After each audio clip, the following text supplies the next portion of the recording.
கர்த்தருடைய பரிசுத்த நாமத்துக்கு மகிமை உண்டாவதாக. Glory be to the holy name of the Lord.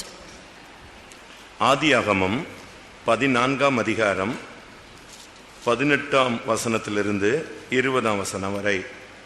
Genesis chapter 14 verses 18 to 20. அன்றியும் உன்னதமான தேவனுடைய ஆசாரியனாயிருந்த சாலோமின் ராஜாவாகிய மெல்கிசேதேக்கு அப்பமும் திராட்சரசமும் கொண்டு வந்து அவனை ஆசீர்வதித்து, வானத்தையும் பூமியும் உடையவராகிய உன்னதமான தேவனுடைய ஆசீர்வாதம் ஆபிரகாமுக்கு உண்டாவதாக, உன் சத்துருக்களையும் உன் கையில் ஒப்புக் கொடுத்த உன்னதமான தேவனுக்கு ஸ்தோத்திரம் என்று சொன்னான். இவனுக்கு ஆபிரகாம் எல்லாவற்றிலும் தசம்பாகம் கொடுத்தான். கர்த்தருடைய பரிசுத்த நாமத்துக்கு மகிமை உண்டாவதாக. Glory be to the holy name of the Lord. இந்த மாலை வேளையிலே நம்முடைய வேத பாடம் யார் ராபோஜனம் எடுக்கலாம், யார் ராபோஜனம் கொடுக்கலாம். This evening's Bible study is who can take the communion and who can give the communion. கிறிஸ்தவ வாழ்வில் கர்த்தருடைய பந்தி இல்லாவிட்டால் ராபோஜனம் என்பது கிறிஸ்தவ வாழ்வில் மிகவும் இன்றியமையாதது. Communion or the Lord's table is most prominent in the Christian world. கர்த்தருடைய பந்தியிலே பங்கெடுக்காதவன் கிறிஸ்தவன் அல்ல. He who does not partake in the Lord's table is not a Christian. ஒரு தேவனுடைய பிள்ளை என்று ஒருவன் சொல்லுவானானால் அவன் கர்த்தருடைய பந்தியிலே பங்கெடுக்கக்கூடியவனாய் இருந்திருக்க வேண்டும். If one should claim himself as a child of God, he should have partaken in the table of the Lord. இது புதிய ஏற்பாட்டில் உள்ளது மாத்திரமல்ல, பழைய ஏற்பாட்டிலே தேவன் இதற்கு நிழலாக சில காரியங்களை ஏற்படுத்தி வைத்திருந்தார். This was not only found in the New Testament, but in the Old Testament also the Lord had kept certain things as a shadow of it. கர்த்தருடைய பந்திதான் பஸ்கா என்று அழைக்கப்படுகிறது. The Lord's table is called the Passover. பழைய ஏற்பாட்டிலே யாத்திராகமத்திலே ஒரு பஸ்கா என்று ஒரு ஆட்டுக்குட்டி அடிக்கப்பட்டது. In the Old Testament, in Exodus, we can see that a lamb was slain as a Passover. ஆனால் புதிய ஏற்பாட்டிலே நம்முடைய கர்த்தராகிய இயேசு கிறிஸ்து நமக்காக பஸ்கா ஆட்டுக்குட்டியாக மாற்றப்பட்டார். But in the New Testament, the Lord Jesus was slain for us as the Passover. ஆண்டவராகிய இயேசு கிறிஸ்து இந்த உலகத்தில் இருந்த பொழுது இந்த கர்த்தருடைய பந்தியை குறித்துதான ஆழமான சத்தியத்தை வலியுறுத்தி அதை நிறைவேற்றி மாதிரியை ஏற்படுத்தி வைத்து போனார். When Jesus Christ lived in this world, he had revealed about this deep doctrines about this, and he has lived a life and was an example to us. இன்றைக்கு எல்லா கிறிஸ்தவ சபைகளிலும் இந்த கர்த்தருடைய பந்தி பல விதங்களிலே நடத்தப்படுவதை நாம் பார்க்கலாம். We can see that the Lord's table is conducted in different churches in different ways.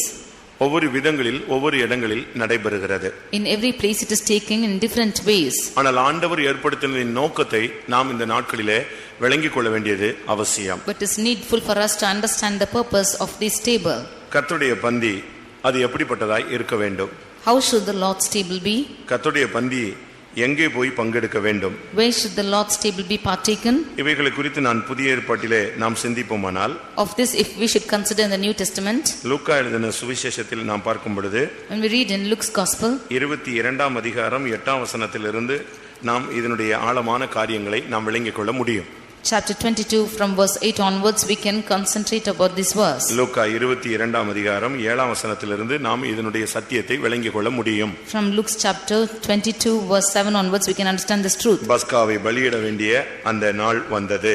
The day came when the Passover should be sacrificed. அதை எங்குமே ஆயத்தப்படுத்த முடியாது. தேவனுடைய திட்டத்தின்படி உள்ள ஒரு இடத்தில் மாத்திரமே அந்த பஸ்காவை ஆயத்தம் பண்ணினார்கள். அந்த இடத்தில்தான் இயேசு கிறிஸ்து அந்த கர்த்தருடைய பந்தியை நடத்தினார். They could not have this Passover in any place they liked, but there was an appointed place where the Lord Jesus conducted his communion. இதிலிருந்து என்ன விளங்கிக் கொள்கிறோம்? What do we understand from this? கர்த்தருடைய பந்தியை நாம் எங்கும் பங்கெடுக்க முடியாது. தேவன் நியமித்த இடத்திலே ஆயத்தம் பண்ணின இடத்தில்தான் நாம் கர்த்தருடைய பந்தியிலே பங்கெடுக்க வேண்டும். We cannot take part in the Lord's table any place we like, but in the place that the Lord has appointed, we should partake in the Lord's table. லூக்கா 22ஆம் அதிகாரத்தில் 7ஆம் வசனத்திலிருந்து சொல்லப்பட்டதை நான் கடந்த கம்யூனியன் சர்வீஸ்ல ஒரு ஸ்டடியாக எடுத்தது உங்களுக்கு ஞாபகத்தில் இருக்கலாம். You might have in remembrance that we have concentrated in Luke chapter 22 from verse 7 onwards in the last communion. இன்றைக்கு யார் கம்யூனியன் எடுக்கலாம், யார் கம்யூனியன் கொடுக்கலாம்? Today, who can take the communion and who can give the communion? இதற்கு நான் இப்பொழுது பழைய ஏற்பாட்டிலிருந்து ஒரு ஆதாரமாக இப்பொழுது நாம் சில வசனங்களை நாம் இப்பொழுது வாசித்து பார்த்தோம். On the basis of the Old Testament, we have read certain verses here. ஆதியாகமம் 14ஆம் அதிகாரம் 18லிருந்து 20 வரை வாசிக்கும் பொழுது, ஆபிரகாம் 9 வல்லமைகளை ஜெயித்து வரும் பொழுது உன்னதமான தேவனுடைய ஆசாரியனாய் இருந்ததான மெல்கிசேதேக் அவனை எதிர்கொண்டு வந்தான். When Abraham overcame the 9 kings, the Lord Melchizedek came before him when he came overcoming them. Abram என்று அழைக்கப்பட்ட அந்த ஆபிரகாமுக்கு தான் மெல்கிசேதேக் இங்கே அவனை ஆசீர்வதிக்கும்படியாக கடந்து வருகிறான். It was Abraham whom the Melchizedek came to bless him. Abram என்று சொன்னால் தகப்பன் என்று அர்த்தம். Abraham means the father. இந்த பாதையினுடைய பூரணம் என்பது ஒவ்வொரு விசுவாசிகளும் ஊழியர்களும் தகப்பன்களாய் பிதாக்களாய் மாறும்படியாகவே தேவனுடைய திட்டம் இருக்கிறது. In this path it is the good worthiness of the Lord that every believer or a servant of God should be a father. ஒரு தேவனுடைய பிள்ளையினுடைய பூரணம் என்று சொல்வது பிதாவை போல மாறுவது. The perfection of every child of God is to become like the father. அதனால தான் अनेक இடங்களிலே இயேசு கிறிஸ்து சொல்லும் பொழுது பிதா உங்களுக்கு மன்னித்தது போல நீங்கள் மன்னியுங்கள். That is why everywhere where Jesus says, he says, as the Father has forgiven you to forgive it. பிதா பூரண சற்குணராய் இருக்கிறது போல நீங்களும் பூரண சற்குணராய் இருங்கள். As the Father is perfect, be also perfect. பிதா தயாளனாய் இருப்பதினால் நீங்கள் வன்கண்ணலாய் இருக்கலாமா? And when the Father is fully liberal, can you be miserly? பிதா நல்லோர் மேலும் தீயோர் மேலும் சூரியனை உதிக்க பண்ணுகிறார், மழையை வருஷிக்க பண்ணுகிறார். The Father causes the sun to shine upon the good and the bad and also pours out rain. இங்கே ஆபிராம் அந்த ஜெயித்து வரும் பொழுது அவனுக்கு மெல்கிசேதேக் எதிர்கொண்டு வருகிறான். Here when Abraham came overcoming, this Melchizedek came before him. கர்த்தருடைய பரிசுத்த நாமத்துக்கு மகிமை உண்டாவதாக. Glory be to the holy name of the Lord. இதை எப்படி கர்த்தருடைய பந்திக்கு ஒப்பிட்டு பேச முடியும்? How can we compare this to the table of the Lord? நாம் இன்றைக்கு இந்த ஸ்டடியை கொஞ்சம் கவனமாக ஆழமாக நாம் சிந்திக்க வேண்டும். We have to concentrate this study in a deeper manner. இது ஒரு கானான் பயணம். This is a journey of Canaan. இந்த கானான் பயணத்துல திடீர் மாற்றங்கள், திடீர் போராட்டங்கள், திடீர் தாக்குதல்கள் அடிக்கடி வரும். In this journey to Canaan, there might be attacks very often, and there will be sudden demolishing, and there will be often attacks. சில யுத்தங்கள் வரும். There will be wars very often. அதிலே நாம் ஜெயிக்க வேண்டியது அவசியம். And in that we have to overcome. கர்த்தருடைய பரிசுத்த நாமத்துக்கு மகிமை உண்டாவதாக. Glory be to the holy name of the Lord. யோவான் எழுதின சுவிசேஷம் 8ஆம் அதிகாரத்தை நாம் பார்க்கும் பொழுது, when we read in John's Gospel chapter 8, 56ஆம் வசனத்திலே verse 56, ஆண்டவராகிய இயேசு கிறிஸ்து அங்கே ஒரு வார்த்தையை சுட்டிக்காட்டுகிறார். there the Lord Jesus points out a word. அதாவது இந்த சம்பவத்தை தான் அங்கே பேசுகிறார் என்று நான் உங்களுக்கு சொல்ல வருகிறேன். This is what I want to cite about the incident which has taken place. யோவான் 8ஆம் அதிகாரம் 56ஆம் வசனத்திலே, உங்கள் பிதாவாகிய ஆபிரகாம் என்னுடைய நாளை காண ஆசையாய் இருந்தான், கண்டு களி கூர்ந்தான் என்று இயேசு சொன்னார். In John 8 chapter verse 56 he says, your father Abraham rejoiced to see my day, and he saw it and was glad. அப்ப யூதர்கள் கேட்டார்கள், இன்னும் உமக்கு 50 வயது ஆகவில்லையே, எப்படி எங்களுடைய தகப்பனாகிய ஆபிரகாமை நீ எப்படி கண்டாய் என்று சொல்கிறார்கள். Then the Jews told unto him, thou art not yet 50 years old, how hast thou seen Abraham? Abraham எப்படி உம்மை பார்த்தான்? How did Abraham see you? எப்படி ஒரு கேள்வி அங்கே எழுப்பப்படுகிறது. Such a question arose. ஆனா இயேசு சொன்னார், உங்கள் தகப்பனாகிய ஆபிரகாம் என்னை கண்டான், கண்டு களி கூர்ந்தான் என்று இயேசு சொன்னார். But Jesus said, your father Abraham saw me and was glad.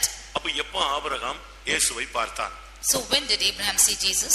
இது ஒரு குறிக்கப்பட்ட கேள்வி.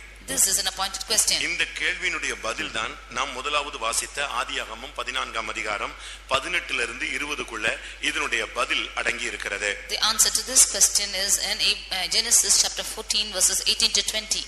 இங்கே ஆபிரகாம் 9 வல்லமைகளை ஜெயித்து வருகிறான். Here Abraham is overcoming 9 powers. இப்ப ஜெயித்து வந்தவனை மெல்கிசேதேக்கு சந்திக்கிறான். Now he is overcoming and meeting Melchizedek. 18ஆம் வசனத்திலே, அந்த சாலேமின் ராஜாவாகிய மெல்கிசேதேக்கு அப்பமும் திராட்சரசமும் கொண்டு வந்து ஆபிரகாமை ஆசீர்வதித்தான். Now Melchizedek king of Salem brought forth bread and wine and met இந்த Abraham. இடத்திலே அப்பமும் திராட்சரசமுமாக வெளிப்பட்டது ஆண்டவராகிய இயேசு கிறிஸ்துவே. Here Jesus Christ appeared as the bread and wine.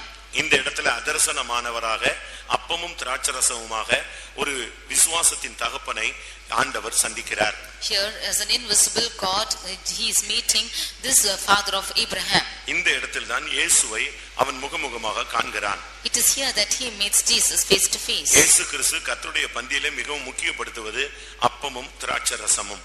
In the table of the Lord Jesus, he is insisting more on bread and ஒன்று wine. தன்னுடைய மாம்சத்தையும் மற்றொன்று தன்னுடைய இரத்தத்தையும் அவர் முக்கியப்படுத்துகிறார். One is his flesh and the other he is giving importance to his blood. யோவான் எழுதின சுவிசேஷம் 6ஆம் அதிகாரத்திலே பார்க்கும் பொழுது என் மாம்சத்தை புசித்து என் இரத்தத்தை பானம் பண்ணுகிறவன் என்ற வார்த்தையை அவர் உச்சரிக்கிறார். In John's Gospel chapter 6 he says, he that eats of my flesh and drinks of my blood. இப்பொழுது அவர் போய்விட்ட பின்பு அவருடைய சபையில நாம் இருக்கிறோம். இந்த கர்த்தருடைய பந்தியில பங்கெடுக்கும் பொழுது நாம் அவருடைய சரீரத்துக்கும் அவருடைய இரத்தத்துக்கும் உரியவர்களாக இந்த கர்த்தருடைய பந்தி மூலமாக நாம் மாற்றப்படுகிறோம். Now he is gone and we are in the church. By taking part in the Lord's table, we become inheritors of his blood and his flesh. உங்களுடைய தகப்பனாகிய ஆபிரகாம் என்னை கண்டான் கண்டு களி கூர்ந்தான் என்ற வார்த்தையினுடைய சரியான அர்த்தம் இந்த இடத்தில் தான் இருக்கிறது. வேற எந்த இடத்திலும் ஆபிரகாம் இயேசுவை காணவில்லை. The right meaning of him saying that your father Abraham rejoiced to see my day, this is the perfect meaning of this verse. இந்த இடத்திலே உன்னதமான தேவனுடைய ஆசாரியன் கொண்டு வந்த அப்பமும் திராட்சரசமும் என்பது ஆண்டவராகிய இயேசு கிறிஸ்துவை வெளிப்படுத்துகிறது. The priest of the most high God who brought bread and wine shows Jesus Christ. கர்த்தருடைய பரிசுத்த நாமத்துக்கு மகிமை உண்டாவதாக. Glory be to the holy name of the Lord. இந்த அப்பமும் திராட்சரசத்தையும் அவன் கண்டான். இந்த இயேசுவை கண்டு அவன் களி கூர்ந்தான். He saw this bread and wine, and seeing this Jesus he rejoiced. கர்த்தருடைய பரிசுத்த நாமத்துக்கு மகிமை உண்டாவதாக. Glory be to the holy name of the Lord. ஆதியாகமம் 14ஆம் அதிகாரம் முதல் 2 வசனங்களை நாம் கண்ணோக்கி பார்க்கும் பொழுது Genesis chapter 14 verses 1 and 2. முதல் வசனத்திலே 4 ராஜாக்களை சொல்லி இருக்கிறது. In first verse it is told of 4 kings. இரண்டாம் வசனத்திலே 5 ராஜாக்களை சொல்லி இருக்கிறது. In second verse it is told of 5 kings. இந்த 4 ராஜாக்கள் இந்த 5 ராஜாக்களை போரிட்டு ஜெயித்து அடிமைப்படுத்தி விட்டார்கள். These 4 kings overcame the 5 kings and brought them under their control. இந்த 2 சக்திகளுக்கும் ஒரு போராட்டம் இருந்து கொண்டே இருந்தது. There was a confliction between these 2 powers. 4 ராஜாக்கள் 5 ராஜாக்களை அடிமைப்படுத்தினார்கள். 4 kings enslaved these 5 kings. நீங்கள் முதலாம் வசனத்தில் பார்த்தால் 4 ராஜாக்கள் 4 தேசங்கள் சொல்லப்பட்டிருக்கிறது. In the first verse you can see about the 4 kings and the 4 nations. ஆதியாகமம் 14:2ல பார்க்கும் பொழுது 5 ராஜாக்கள் 5 தேசங்கள் சொல்லப்பட்டிருக்கிறது. In Genesis 14:2 you can see of the 5 kings and 5 nations. இந்த 4 ராஜாக்கள் எதை காண்பிக்கிறது? What does this 4 kings show? எபேசியர் 6ஆம் அதிகாரம் 12ஆம் வசனத்தின்படி Ephesians chapter 4 verse 12. எபேசியர் 6ஆம் அதிகாரம் 12ஆம் வசனத்தின்படி Ephesians 6 verse 12. அங்க என்ன சொல்லப்பட்டிருக்கிறது? What is told there? மாம்சத்தோடு இரத்தத்தோடு நமக்கு போராட்டம் இல்லை. For we wrestle not against flesh and blood, துரைத்தனங்களோடும் but against principalities and powers வானமண்டலங்களில் உள்ள பொல்லாத ஆவிகளின் சேனைகளோடும் and rulers of the darkness of this world இப்பிரபஞ்சத்தின் அந்தகார லோகாதிபதிகளோடும் நமக்கு போராட்டம் உண்டு. and with spiritual wickedness in high places. இதிலிருந்து என்ன விளங்கிக் கொள்கிறோம்? What do we understand from இந்த this? 4 சக்திகளோடு நமக்கு போராட்டம் இருந்து கொண்டே இருக்கும். We have always struggled against these 4 powers. இந்த 4 சக்திகள் என்ன செய்தது?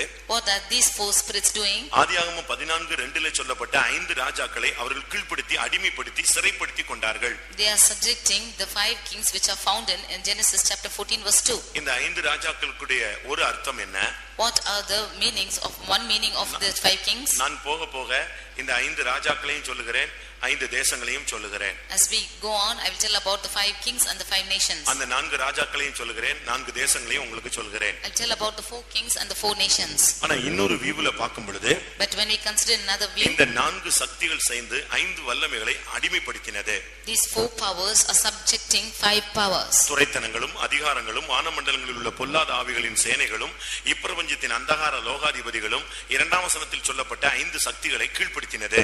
The principalities, powers, rulers of the darkness of this world and spiritual wickedness in high places are subjecting 5 powers which are found in the second verse. இந்த 5 ராஜாக்கள் என்ன? What are the 5 kings? அதனுடைய ஒரு வியூல நாம் பார்க்கும் பொழுது இந்த 5 ராஜாக்கள் என்பது நமக்குள்ளே இருக்கிற ஐம்புலன்கள். When we see on one aspect we see these 5 kings shows the 5 members of our body. Members of body. நம்ம ஐம்புலன்கள் சொல்லுவாங்க, 5 senses. 5 senses. அந்த ஐம்புலன்களை ஒரு மனிதன் தன்னை ஜெயிக்க வேண்டுமானால், உலகத்தை ஜெயிக்க வேண்டுமானால் ஐம்புலன்களை அடக்கக்கூடியவனாக இருக்க வேண்டும். If one has to overcome this world, he should be able to control his 5 senses. இது சரியான விதத்துல நாம் சரியான விதத்துல அடக்கி ஆளும்படியாக ஏற்படுத்தப்பட்டவர்கள். We have been ordained to subject everything. இன்னைக்கு ஐம்புலன்கள் என்று சொன்னால் மெய், வாய், கண், மூக்கு, செவி. Today this 5 மெய்னா சரீரம், 5 senses, body, வாய், mouth, மெய், வாய், கண், eyes, மூக்கு, nose, செவி. and ears. இதுதான் ஐம்புலன்கள். These are the five senses. இந்த சரீரத்தை இந்த நான்கு சக்திகள் அடிமைப்படுத்துகிறது. This body is being controlled by these four powers. அதனால தான் மாம்சத்துக்கு நாம் கடனாளிகளை போல கீழ்ப்படிந்து போய் கொண்டே இருக்கிறோம். That is why we are going as a debtor unto flesh. அடுத்து நம்முடைய வாயை கட்டுப்படுத்தி நம்முடைய வார்த்தைகளை கட்டுப்படுத்தி நம்முடைய வாழ்க்கையவே கட்டுப்படுத்துகிறது. And the mouth is being controlled and talks have been controlled. It's controlling our life. அடுத்து நம்முடைய கண்ணை கட்டுப்படுத்தி முழு உலகத்தையும் கண்டு அதில திருப்தி அடைய வைக்கிற ஒரு தவறான ஒரு கண்ணை கொண்டு வந்து நமக்குள்ளே நம்முடைய கண்கள் மூலமாகவே நம்மை அடிமைப்படுத்துகிறது. And it is controlling our eyes that it might see the whole world and it is bringing it into subjection. அடுத்து முகர்தல். Nextly smelling. எல்லாவற்றையும் அது அப்படி இது இப்படி எல்லாம் ஆராய்ச்சி இந்த இழுக்கிறதெல்லாம் அங்கதான். And everything it is researching and it is smelling itself. அடுத்து செவி. And it's nextly ears. எல்லா வார்த்தைகளையும் கேட்பது. It is hearing every word. இத உலகத்துல சொல்றான் ஐம்புலன்கள்னு சொல்றான். In the world they call it five senses. இந்த ஐம்புலன்களை இந்த நான்கு சக்திகள் அடிமைப்படுத்தி விட்டது. These five powers have been subjected by these four powers. இதுக்கு உள்ள சோதோமுக்குள்ள கடந்ததான லோத்தும் சிக்கிக் கொண்டான். And in between this Lot who was in Sodom also got caught. லோத்து என்று சொன்னால் பைபிள் டிக்ஷனரியில நீதிமான் என்று அவனுக்கு சொல்லப்பட்டிருக்கிறது. Lot means he was a righteous person. இதைத்தான் பைபிள் டிக்ஷனரியில அவனுக்கு நீதிமான் என்று சொல்லி இருக்கிறது. வேதத்திலே முதலாம் பேதுருல பார்க்கும் பொழுது நீதிமானாகிய லோத்தை அவர் ரட்சித்திருக்க என்று பேதுரு பேசுகிறார். In 1 Corinthians it has been in 1 Peter it is told that Lot was a righteous man. Even so it is told in the Bible dictionary. இதிலிருந்து என்ன விளங்கிக் கொள்கிறோம்? What do we understand from this? ஒரு நீதிமான் கூட இந்த ஐம்புலன்களை கட்டுப்படுத்தாவிட்டால் அவன் அடிமைப்படுத்தப்பட்டு போவான். If a righteous man is also not able to control his five senses, he will go into captivity. உலக மனுஷனும் சரி ஆவிக்குரிய மனிதர்களும் சரி, whether it is a worldly man or a spiritual man, விசுவாசிகளும் சரி ஊழியர்களும் சரி, whether it is a believer or a servant of God, ஐம்புலன்களை அவர்கள் கட்டுப்படுத்தி தங்களுடைய கட்டுப்பாட்டிலே கிருபையிலே வைத்து அபிஷேகத்திலே வைத்து ஆளுகை செய்யாத பட்சத்திலே இந்த ஐம்புலன்களும் வானமண்டலங்களில் உள்ள பொல்லாத ஆவிகளின் சேனைகளுக்கு அடிமைப்பட்டு போகும். இப்பிரபஞ்சத்தின் லோகாதிபதிக்கு கீழ்ப்பட்டு போகும். If they are not able to control these five senses by the Spirit of God, by an anointing, they will be captivated by the powers, spiritual wickedness and high places and rulers of darkness of this world. கர்த்தருடைய பரிசுத்த நாமத்துக்கு மகிமை உண்டாவதாக. Glory be to the holy name of the Lord. இங்கே அப்படிப்பட்ட ஒரு சூழ்நிலை அமைந்து விட்டது. Here such a situation prevailed. இந்த நான்கு சக்திகள் ஐந்து வல்லமைகளை கீழ்ப்படுத்தி இந்த ஐந்தையும் அடிமைப்படுத்தி அவங்க கொண்டு போய் விட்டார்கள். These four powers subjected these five powers and captivated and took them. இப்போ ஆபிரகாம் அதை குறித்து கேள்விப்பட்டான். Now Abraham heard of this. அவனுக்கு கேள்விப்பட்டு சும்மா இருக்க முடியல. He could not remain silent on hearing. எப்படி இப்படி ஒரு தோல்வி நடந்தது? How can such a failure come? இது அனுமதிக்கப்படக்கூடாது. This should not be admitted. இந்த தோல்வியை நீடிக்க விடக்கூடாது. We should not allow this to prolong. இந்த தோல்வியில நம்ம சிக்கிக் கொள்ளக்கூடாது. We should not get caught in this failure. இதை இப்படியே விட்டா ஒரு காலத்துல நம்மையும் அடிமைப்படுத்துவாங்க. If we live like this, then one day we will also be captivated. இந்த அறிவு இவனுக்கு வந்தபோது இவன் அந்த வல்லமைகளை அந்த நான்கு சக்திகளை எடுத்து போராட பிரயாசப்பட்டான். When he got this knowledge, he wanted and he strived to overcome these four powers. எந்த ஒரு சிறிய தவறையும் நாம் விட்டுவிடும் பொழுது இல்லாவிட்டால் யாராவது ஒரு ஆள் பாதிக்கப்படும் பொழுது நாம் அதை கண்டுகொள்ளாமல் போகும் பொழுது அந்த பாதிப்பு கொஞ்ச நாளுக்கு பின்பு நம்மை அடிமைப்படுத்தப்படும், நம்மையும் அதை அடிமைப்படுத்தி விடும். When we leave a small fault like that or anybody is affected, when we go without seeing them, then after some days it will even captivate us into it. வீட்ல பாருங்க, நீங்க கொஞ்சம் ஒரு பையன் வந்து ஒருத்தர் அடிப்பான், முதல்ல அண்ணன் அடிப்பான், இல்லாவிட்டா அக்காவை அடிப்பான், கொஞ்ச நாள் கழிச்சு அம்மாவை அடிப்பான், திருப்பி அப்பாவை அடிப்பான், திருப்பி மாமனார் அடிப்பான், திருப்பி மாமியார் அடிப்பான். இப்படி அதனுடைய வளர்ச்சி வந்துகிட்டே இருக்கிறத நீங்க பார்க்கலாம். Firstly, a boy will start beating his brother or sister, then nextly he'll beat his parents, and nextly he will go on to his mother-in-law, father-in-law and so on. இப்படி அதனுடைய பரிணாம வளர்ச்சி போல வந்துகிட்டே இருக்கு. We see that it has a growth like this. அதனாலதான் லோத்து பிடிபட்டுட்டான், லோத்து அடிமைப்பட்டு விட்டான், இந்த ஐந்து சக்திகளும் கீழ்ப்பட்டு போய்விட்டது என்பதை தெரிந்த உடனே ஆபிரகாம் அதை கண்டுகொள்ளாமல் இல்லாமல் உடனே புறப்பட்டு போய் அந்த சக்திகளோடு எதிர்த்து போராடினான். That is why when Lot was caught and these five powers were subjected, when Abraham heard this, immediately went to strive for it. அப்படி ஜெயித்து வந்த பொழுது அவனுக்கு இந்த மெல்கிசேதேக்கு இந்த அப்பமும் திராட்சரசமும் ராபோஜனத்தை கொடுத்தான். When he overcame and came, this Melchizedek brought forth bread and wine and gave communion. இப்போ அவன் எதை ஜெயிச்சிட்டு வந்தான்? Now what did he overcome? அந்த 4 ராஜாக்களை ஜெயிச்சான். He overcame the 4 kings. அந்த 4 ராஜாக்கள் ஏற்கனவே ஒரு 5 பேரை அடிமைப்படுத்தி வச்சிருந்தாங்க. Already the 4 kings were captivated, kept in a prison. அவங்களையும் சேர்த்து அவன் விடுவித்தான். And he delivered all of them. அப்போ இப்போ ஆபிரகாம் ஜெயித்தது எத்தனை பேரு? Now how many of them did Abraham overcome? 9 தேசம் 9 ராஜாக்கள். 9 kings and 9 nations. அதுல இருந்து என்ன விளங்கிக் கொள்கிறோம்? What do we understand from this? 18 சக்திகளை அவன் ஜெயித்தான். 18 சக்திகளை ஜெயிச்சவனுக்கு தான் ராபோஜனம் கொடுக்கலாம். Then he overcame 18 powers. To him who overcame 18 powers, only to him is communion given. ஜெயித்தவனுக்கு தான் ராபோஜனம். Only for him is overcoming is சும்மா communion. வந்தவங்க போனவங்களுக்கு ராபோஜனம் கிடையாது. Not for those who just come and go. இந்த 9 சக்திகள் அடுத்து 9 வல்லமைகள் இந்த 18ஐயும் ஒருத்தன் ஜெயிச்சிட்டு வந்தான்னா அவனுக்கு நீ ராபோஜனம் கொடுன்னு சொல்லி அந்த மெல்கிசேதேக்கு அங்கே வருகிறான். These 9 powers or 9 rulers, only when he has overcome them, he is given communion to Abraham. நீங்களும் கூட நாமும் கூட நம்முடைய வாழ்க்கையில சில தவறுகள் நடக்கும் பொழுது உடனே அந்த வல்லமையில எதிர்த்து போராடணும். அப்படியே விட்டுக்கிட்டே இருந்தோம்னு சொன்னா நம்ம பூரண அடிமைகளாக போய் விடுவோம். Even we in our lives, when some powers are striving against us, if we do not resist them, then we will go into their captivity. கர்த்தருடைய பரிசுத்த நாமத்துக்கு மகிமை உண்டாவதாக. Glory be to the holy name of the Lord. நான் இன்னும் கொஞ்ச நேரம் கழித்து யாருக்கு ராபோஜனம் கொடுக்கலாம்ங்கறதை இன்னும் கொஞ்சம் விரிவா சொல்லுகிறேன். I would like to say explain about as to whom the communion can be given. யார் ராபோஜனம் எடுக்கலாம்? Who can take communion? யார் கொடுக்கலாம்? Who can give? எதையெல்லாம் ஜெயிக்க வேண்டும்? What all should be overcome? எந்த வல்லமைகள் எல்லாம் ஜெயிக்க வேண்டும்? Which powers should be overcome? இதெல்லாம் நான் வரிசையா உங்களுக்கு திரும்ப கண்டினியூவா சொல்லிக்கிட்டே வர்றேன். I will tell about this continuously. ஆனா உங்களுக்கு கர்த்தர் கிருபை தருவாராக. May the Lord give you grace for it. இங்கே கர்த்தருடைய பந்தி திராட்சை அப்பமும் திராட்சை ரசமும். Here the communion of the Lord is bread and wine. இயேசு கிறிஸ்து புதிய ஏற்பாட்டிலும் இதை தான் செயல்படுத்தினார். This is what the Lord Jesus also established in the New Testament. பழைய ஏற்பாட்டிலும் அந்த மெல்கிசேதேக்கு அப்பமும் திராட்சை ரசமும் கொண்டு வந்தார். புதிய ஏற்பாட்டிலும் இயேசு கிறிஸ்து தன்னுடைய மாம்சத்துக்கும் தன்னுடைய இரத்தத்துக்கும் அடையாளமாக அப்பத்தையும் திராட்சை ரசத்தையும் தான் அவர் பரிமாறினதாக வேதம் சொல்லுகிறது. Even in the Old Testament, Melchizedek brought forth bread and wine, and even in the New Testament, Jesus used this bread and wine for the communion. கர்த்தருடைய பந்தியில ஒருவன் பங்கெடுக்காவிட்டால் இல்லாவிட்டால் அதை அனுபவமாக்கி கொள்ளாவிட்டால், if one is not partaking in the Lord's communion or does not practice it, அதில் உள்ள பாதிப்பு என்ன? what is the effect of it? அதை நாம் விளங்கிக் கொள்ள வேண்டியது அவசியம். Even that we should understand. கர்த்தருடைய பந்தியில் நீங்க பங்கெடுக்காம நீங்க போகலாம், அது உங்களுக்கு உரிமை. You can go without partaking in the Lord's table. You have your authority. ஒருவேளை ஏதாவது தவறு நீங்க செய்திருந்தா ஊழியக்காரங்க எடுக்க கூடாதும்பாங்க. Or if you have committed anything wrong, the servant of God will say not to. இல்ல உங்க மனசாட்சி சரியில்லைன்னா நீங்க எடுக்காம போய்டுவீங்க. Or if your conscience is not right, you will not partake. இல்ல உங்களுக்குள்ளே ஏதாவது துக்கங்களோ ஐக்கிய குறைவுகளோ இருக்கும் பொழுது உங்களுக்குள்ளே உங்களுடைய மனசாட்சி வாதிக்கப்பட்டு நீங்க போய்டுவீங்க. Or if there's any shortcoming within you or any wrong relationships, then immediately your conscience will prick you and you will go off.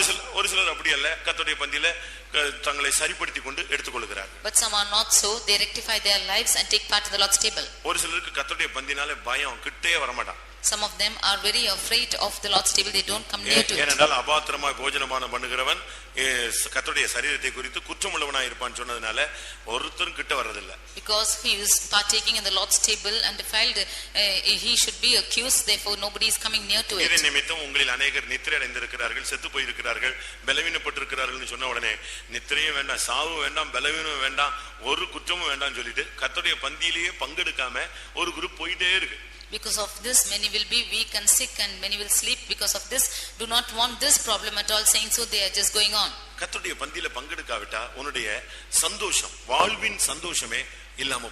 If you do not partake in the Lord's table, then you will not have the joy in your life. கர்த்தருடைய பந்தியில நீ பங்கெடுக்காவிட்டால் உன்னுடைய ஜீவியத்திலே ஒரு புதிதாக்குதலே இல்லாமல் போய்விடுகிறது. If you do not partake in the Lord's table, there will not be renewal in your life. முதலாவது அப்பத்தை குறித்து சில வார்த்தைகள் சொல்லுகிறேன். Firstly, I would like to say some words about bread. அப்பத்தை குறித்து. About bread.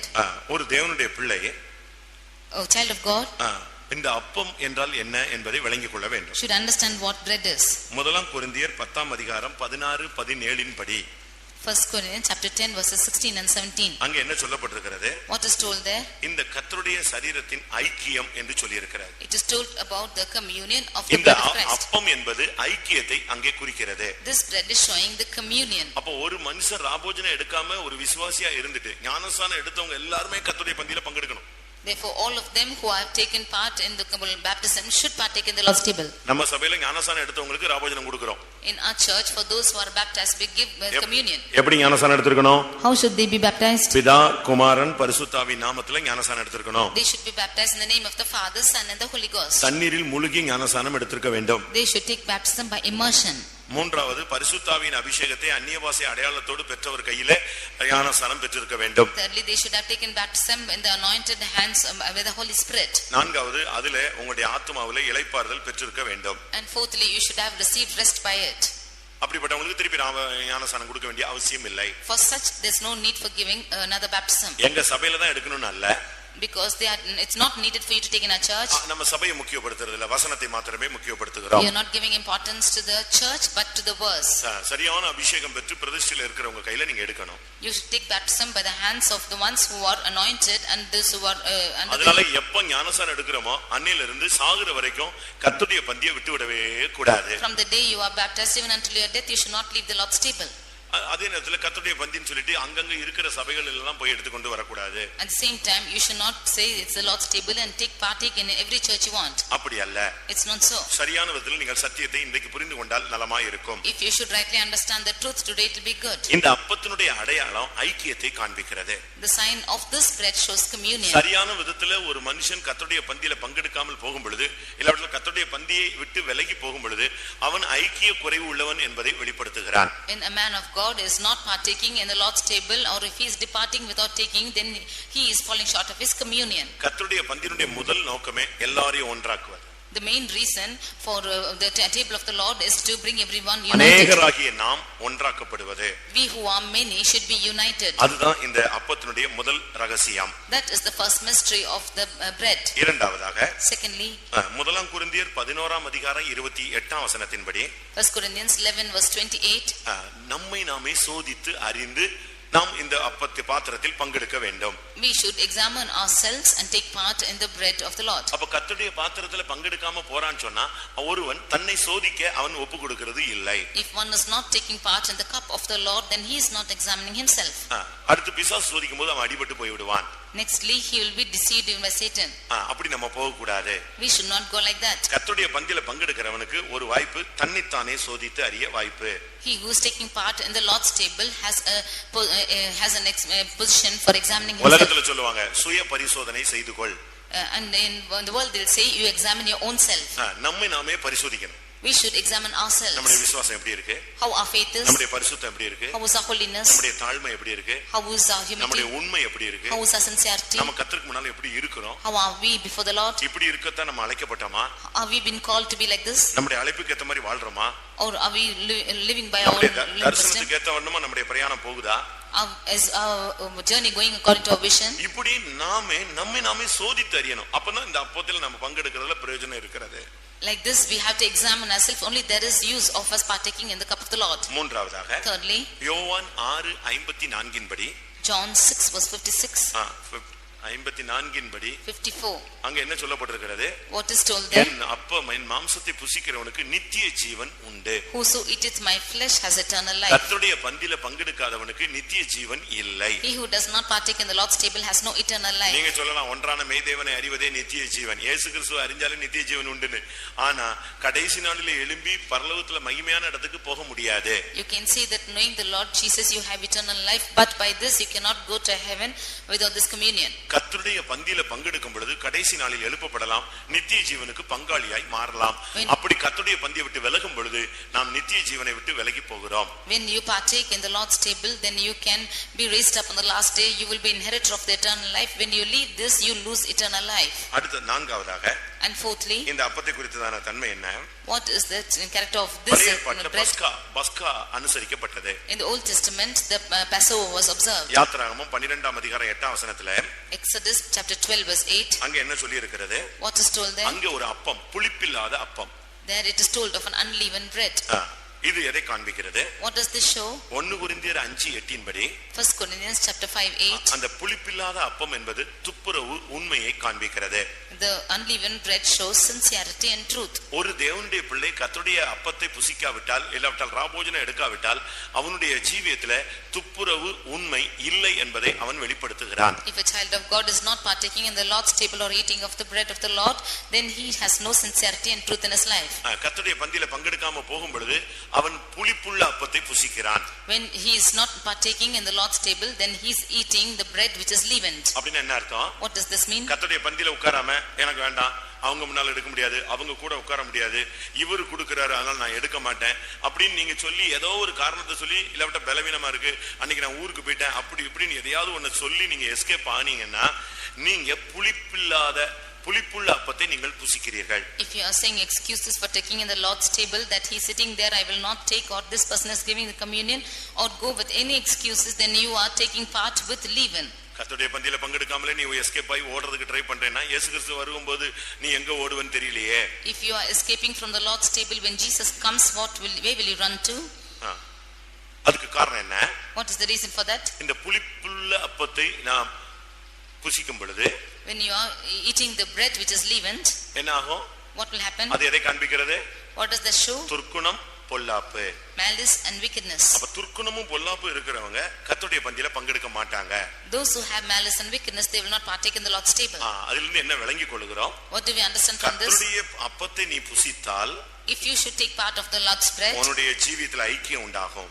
you will have communion in yourself. உன்னை நீயே சோதித்து அறிகிறாய். If you should search out yourself, உனக்கு நித்திய ஜீவன் உண்டு. you will have eternal life. நீ துப்புரவும் உண்மையுள்ளவனாய் மாற்றப்படுகிறாய். And you will be changed of a man with அப்ப நீ sincerity. கர்த்தருடைய பந்தியில பங்கெடுக்காம போகும் பொழுது நீ ஐக்கிய குறைவுள்ளவன் என்பதை வெளிப்படுத்துகிறாய், நித்திய ஜீவனுக்கு பங்காளி இல்லை என்பதை வெளிப்படுத்துகிறாய், துர்க்குணமும் பொல்லாப்பு உள்ளவன் என்பதை வெளிப்படுத்துகிறாய், உன்னை சோதித்து அறியாதவன் என்று நீ வெளிப்படுத்துகிறாய். If you are not partaking in the Lord's table, then it seems that you are not examining yourself, and you have no sincerity and truth in yourself, and you are not partaker of eternal life. கர்த்தருடைய பரிசுத்த நாமத்துக்கு மகிமை உண்டாவதாக. Glory be to the holy name of the Lord. அடுத்து திராட்சரசம் வழங்கப்படுகிறது. Nextly, the wine is given. இயேசு கிறிஸ்துவினுடைய புனித இரத்தத்துக்கு அடையாளமாக திராட்சரசம் கொடுக்கப்படுகிறது. Wine is the shadow of the divine blood of Jesus.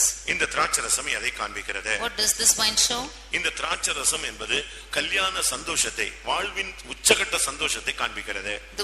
The wine shows the joy of the marriage, the highest gratitude of joy. யோவான் 2ஆம் அதிகாரத்திலே பார்க்கும் பொழுது அந்த கல்யாண வீட்டிலே திராட்சரசம் குறைவுபட்டது. When we see in John's Gospel chapter 2, you can see there was shortfall, or there was shortcoming in that wine. அது ஒரு விதத்துல பார்த்தால் சந்தோஷம் குறைவுபட்ட ஒரு சூழ்நிலை. It shows a situation where there is lacking of joy. கர்த்தருடைய பந்தியில பங்கெடுக்கலைனா உன்னுடைய வாழ்க்கையினுடைய சந்தோஷத்தை நீயே இழக்கிறாய். If you are not partaking in the Lord's table, then you are losing the joy of your life. சகரியா 9ஆம் அதிகாரம் 17ஆம் வசனத்தின்படி, Zechariah chapter 9 verse 17, திராட்சரசம் உன்னுடைய வாழ்க்கையில இல்லாவிட்டால் உன்னுடைய ஆன்மீக வளர்ச்சி உனக்கு கிடைக்காது. if you have no wine in your lives, then you will not have a divine growth. திராட்சரசம் கன்னிகைகளை வளர்க்கும். And the wine will bring up young, கன்னிகைகளை வளர்க்கும். and it will bring young maids, it will grow up young maids. ஒரு வாலிப பெண்ணை வளர்ப்பது அங்க அப்படித்தான் இருக்கு, கன்னிகைகளை வளர்க்கும் என்று சொல்லி இருக்கிறது. And the new wine will grow up maids, இல்லாவிட்டால் மணவாட்டியை வளர்ப்பது. or it will grow up virgins. சகரியா 9:17 சொல்லி இருக்கிறது. அப்படியானால் திராட்சரசம் குறைவுபட்டால், இல்லாவிட்டால் கர்த்தருடைய பந்தியில நீ பங்கெடுக்காவிட்டால் உன்னுடைய வளர்ச்சி நின்று போய்விடுகிறது. In Zechariah 9:17 we can see that if you are not partaking in the Lord's table, then your growth is being hindered. எல்லாருக்கும் புரியுதா? Do you understand this? கர்த்தருடைய பந்தியில பங்கெடுக்காவிட்டா உங்களுடைய ஆன்மீக வளர்ச்சி என்ன செய்யுது? தடுக்கப்படுகிறது. Your spiritual growth is hindered if you do not partake in the Lord's table. லூக்கா எழுதின சுவிசேஷம் 10ஆம் அதிகாரம் Luke's Gospel chapter 10 34ஆம் வசனத்தின்படி, verse 34, அங்கே திராட்சரசம் வார்க்கப்பட்ட பொழுது ஒரு மனுஷனுடைய காயம் ஆற்றப்பட்டது. when there was wine which is poured out, there was wounds which was bound. காயம் ஆற்ற திராட்சரசம் உபயோகப்படுத்தப்படுகிறது. In order to bind the wounds, the wine is being அப்ப used. நீ கர்த்தருடைய பந்தியில பங்கெடுத்து இந்த திராட்சரசத்தை இல்லாவிட்டால் இரத்தத்தை நீ குடிக்காவிட்டால், கர்த்தருடைய பந்தியில பங்கெடுக்காவிட்டால் உன்னுடைய வாழ்வில சில காயங்கள், அடிக்காயங்கள், மனதின் வேதனைகள் மாறாமல் அப்படியே ஒரு புண்ணாகவே இருந்து கொண்டே இருக்கும். If you do not partake in the Lord's table and do not be a partaker of this wine, then you cannot, and then your wounds will not be bound up, it will remain as wounds. இதைத்தான் தாவீது சங்கீதத்துல சொல்றான், என்னுடைய புண்கள் அழுகி நாற்றம் எடுத்தது. That is why David says in his Psalms that my wounds have been sore and it is stinking. ஒப்புரவாகும் பொழுது இந்த துக்கம், வேதனை, ஒருத்தர் மூலமா இன்னொருத்தருக்கு ஏற்பட்ட காயங்கள் இந்த மன்னிப்பில், ஒப்புரவாகுதலில், தாழ்மையில், கீழ்ப்படிதலிலே ஆற்றப்படுகிறது. When you be reconciled with anybody in this communion and you become one with them, then these wounds have been bound up and you have been cured. நம்முடைய நாவு சவரகன் கத்தி. Our tongue is a razor. அது எத்தனையோ பேரை வெட்டி இருக்கும். and it will cut many of them. இந்த ஒப்புரவாகுதல் நடக்கும்போது அது அப்படியே ஆற்றி விடுகிறது. When the reconciliation is taking place, it is just winding up. சரியான மன்னிப்பு பெற்று சரியான மன்னிப்பு கேட்டு அவங்க உங்களை அப்படியே மன்னித்து நீங்க கர்த்தருடைய பந்தியில வந்து வரும் பொழுது இந்த காயம் அப்படியே ஆற்றப்படுகிறது. இந்த திராட்சரசம் கர்த்தருடைய பந்தியின் மூலமாக உன்னுடைய அடிக்காயம் ஆற்றப்படுகிறது. When you ask for forgiveness and you forgive the others, then by the communion, by this wine, your wounds have been bound up and you are cured. அப்படி நீ திராட்சரசமாகி அந்த கர்த்தருடைய இரத்தத்தை நீ குடிக்காமல் நீ போகும் பொழுது, கம்யூனியன் எடுக்காமல் நீ போகும் பொழுது இந்த காயம் ஆறாது. இது நாள்பட்ட காயமாக வருஷ கணக்காக உன்னுடைய ஜீவிதத்தில் ஒரு வேதனையை உண்டாக்கி கொண்டே இருக்கும். When you do not take this wine, the blood of Christ, through this communion, then your wounds will not be bound up, you will not be healed, it will always cause you pain. 104 சங்கீதம் 15ஆம் வசனத்தின்படி Psalm 104 verse 15, திராட்சரசம் இருதயத்தை மகிழ்ச்சியாக்கும். the wine will make the merry the heart.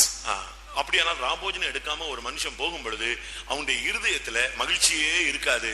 இருதயத்துல அப்படியே ஒரு துக்கம் அகத்தின் அழகு முகத்துல தெரியும். Therefore, if one is not taking part in the Lord's table, then he will be returning with the grief that which will be seen in his face. உங்களுடைய ஜீவிதத்தை உங்க முகத்தை பார்த்தாலே கண்டுபிடிச்சிடலாம் ஏதோ ஃபால்ட் இருக்குன்னு. When you look at your face, we can understand that there is something fault. நெகேமியா ராஜாவுக்கு பானபத்திரக்காரனாய் இருந்தான். Nehemiah was a cupbearer to the king. ஒரு நாள் திடீர்னு ஒருத்தன் வந்து சொன்னா எருசலேம் சுட்டெரிஞ்சு போயிடுச்சுன்னு சொன்னான். One day one person came and said that Jerusalem was caught up. அங்க உள்ள மதில்கள் எல்லாம் இடிக்கப்பட்டு போயிடுச்சுன்னு சொன்னான். He said that the walls have been broken. இவன் நல்லா இருந்தவனுக்கு இந்த செய்தி கிடைச்ச உடனே முகமெல்லாம் மாறி போச்சு. He who was in a good state, when he heard this message, his face changed. உட்கார்ந்து நைட் எல்லாம் அழுதான். And he cried the whole night. இப்ப காலையில வேலைக்கு போணும். In the morning he has to go to work. வேகமா குளிச்சு முகத்தெல்லாம் கழுவி அழகா ராஜாவுக்கு முன்னால ரொம்ப தெளிவா போய் நின்னான். He cleared himself, washed his face and went clearly before the king. இப்ப ராஜாவுக்கு பானபத்திரக்காரனா போய் அங்க ஊத்திட்டு இருக்கான். Now he as a cupbearer is pouring before the king. ராஜா வந்து அப்படியே பார்த்துட்டு இருக்கும்போதே ஆளை அளந்துருவான். And when the king is looking at a person, he will measure him. அவன் நெகேமியாவை பார்த்து சொன்னான், And looking at Nehemiah, he said, உன்னுடைய முகம் நேற்று போல இல்லையே. Your face is not like yesterday. என்ன நடந்தது? What happened to you? ஆனா அதே நேரத்துல நான் உன்னை நல்லா தான் பார்க்கிறேன், உனக்கு வியாதியும் கிடையாது. At the same time, I am watching you that you have no sickness. எப்படி இருக்கும்னு யோசிச்சு பாருங்க. See how it would be. அந்த வார்த்தையை கேட்ட உடனே இவன் நடுங்கி போயிடுவான். When he would hear this verse, he will shiver. நெகேமியா 2ஆம் அதிகாரம் முதல் 2 வசனங்களை நீங்க இதை பார்த்துக் கொள்ளலாம். In Nehemiah chapter 2 verses 1 and 2, you can see this. நான் ராஜாவுக்கு திராட்சரசம் கொடுத்தேன். I gave wine to the king. நான் துக்கமுகமா இருந்ததே கிடையாது.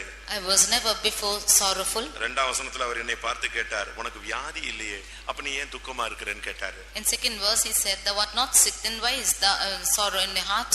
எப்படி இருக்கும் பாத்தீங்களா? ஆண்டவர் உன்னுடைய இருதயத்தை பார்க்கிறார். God is looking at the heart.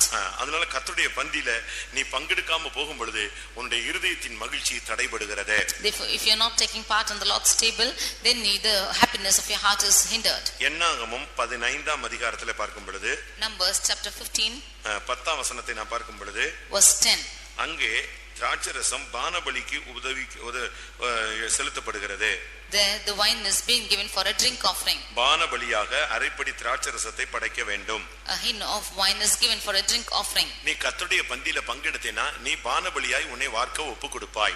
If you should take part in the Lord's communion, you will give yourself as a drink offering. இன்னொரு அர்த்தம் தியாகமாய் உன்னை வெறுமையாக பிரதிஷ்டையாய் ஒப்புக்கொடுப்பாய். Nextly, in another meaning, you are dedicating yourself or consecrating yourself for nothing. 2ஆம் தீமோத்தேயு 4ஆம் அதிகாரம் 6ஆம் வசனத்தை பார்க்கும் பொழுது, 2 Timothy chapter 2 verse 6, 2ஆம் தீமோத்தேயு 4ஆம் அதிகாரம் 6ஆம் வசனத்தை பார்க்கும் பொழுது, 2 Timothy 4:6, அங்க என்ன சொல்லி இருக்கிறது? what is told there? நான் இப்பொழுதே பானபலியாக வார்க்கப்பட்டு போகிறேன்.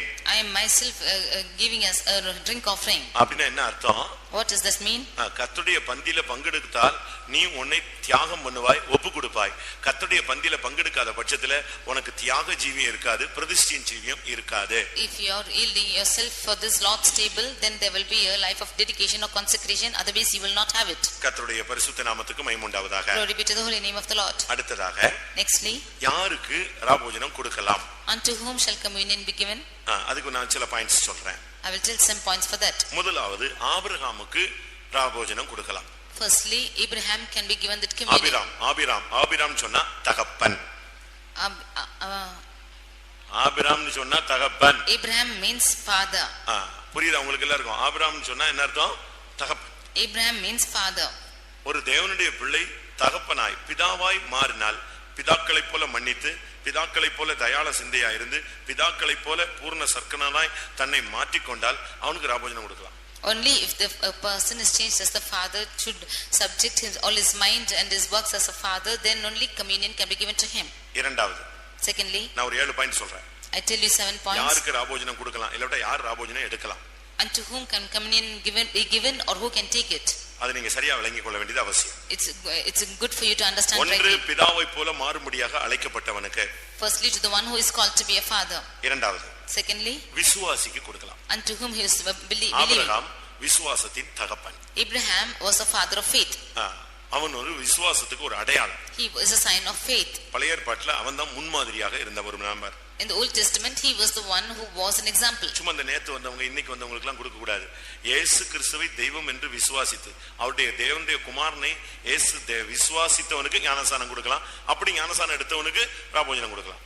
You should not give communion to anyone who comes yesterday and today, but to the one who is believing on the Lord Jesus, baptism can be given, and unto him can communion be given. அப்போஸ்தலர் 8ஆம் அதிகாரத்துல அந்த எத்தியோப்பிய மந்திரிட்ட அந்த பிலிப்பு கேக்குறான், நீ நான் ஞானசானம் எடுக்கலாமான்னு அவன் கேக்குறான். அப்ப அவன் சொல்றான், இயேசு கிறிஸ்துவை தேவனுடைய குமாரன் என்று விசுவாசித்தால் நான் உனக்கு ஞானசானம் கொடுக்கிறேன். In Acts chapter 8 we can see unto the eunuch, unto the minister of Ethiopia, it is said as to, if you are believing on the Lord Jesus, I can give you baptism. தேவனை விசுவாசித்தால் அந்த விசுவாசித்து ஞானசானம் பெற்றவனுக்கு நாம் கொடுக்கலாம். We can give it unto the people who believed on the Lord Jesus and taken baptism. மூன்றாவது, Thirdly, லோத்து பிடிபட்டு போய்விட்டான். Lot was caught. 5 ராஜாக்கள் அடிமைகளாக போய்விட்டார்கள். And 5 kings were enslaved. அது ஆபிரகாமுக்கு கேள்விப்பட்டான். And Abraham heard this. ஆனா அவன் அதை கேட்டுட்டு அப்படி கண்டுக்காம போறதில்லை. But he did not go ignorantly when he heard this. கேட்ட உடனே அவன் எழும்பினான், இல்ல விடக்கூடாதுன்னு சொல்லி. When he heard this, he rose up that he should not leave him. எருசலேமில் இருந்து ஒருவன் எரிகோவுக்கு போனான். One man went from Jerusalem to Jericho. போகும்பொழுது அவன் கள்ளர் கையிலே சிக்கிக் கொண்டான். On the way he got caught with the thieves. இப்பொழுது ஆசாரியன் வருகிறான். Now the priest came. அவன் கண்டுக்காம போயிட்டே இருக்கான். And he is walking with his oversight. And Levi came. அவனும் போய்விட்டான். He also went. இதுல இருந்து என்ன விளங்கிக் கொள்கிறோம்? What do we understand from this? ஒருவனுக்கு பிரச்சனைனா கண்டுக்காம போயிட்டே இருக்கிறது. If there is a problem to somebody, just going out oversight. ஆனா சமாரியன் என்ன செய்தான்? But what did the Samaritan do? இறங்கி வந்து அவனை தூக்கி எடுத்து அவனுக்கு பராமரிப்பு செய்தான். He came down, lifted him up, and he took care of him. அதுபோல like this, லோத்து சிறைப்பட்டு விட்டான். 5 ராஜாக்கள் சிறைப்பட்டு விட்டார்கள் என்று கேட்ட உடனே, தோல்வியை கண்ட உடனே அப்படியே தோண்டு போக கூடாது, ஒதுங்கி போக கூடாது. தோல்வியை கண்டு உடனே அவன் எழும்பி அந்த இடத்துக்கு கடந்து போனான். When Lot and the 5 kings were captivated, he hearkening through the failures, he was not being going away like that, but he went forward to fight against them. தோல்வியை கண்டவுடனே இனி தோல்வி அடைய கூடாது, தோல்வியை ஜெயிக்கணும்ங்கற ஒரு மனப்பான்மை உள்ளவனுக்கு தான் ராபோஜனம் கொடுக்க வேண்டும். Unto the one who has failures, but in the midst of failures, and that he has the mind to overcome, unto him can communion be given. ஒரு காலம் தோல்வியை அனுமதிக்க முடியாது. Can never admit failures. இந்த தோல்வியை நான் ஏத்துக்கொள்ள மாட்டேன்.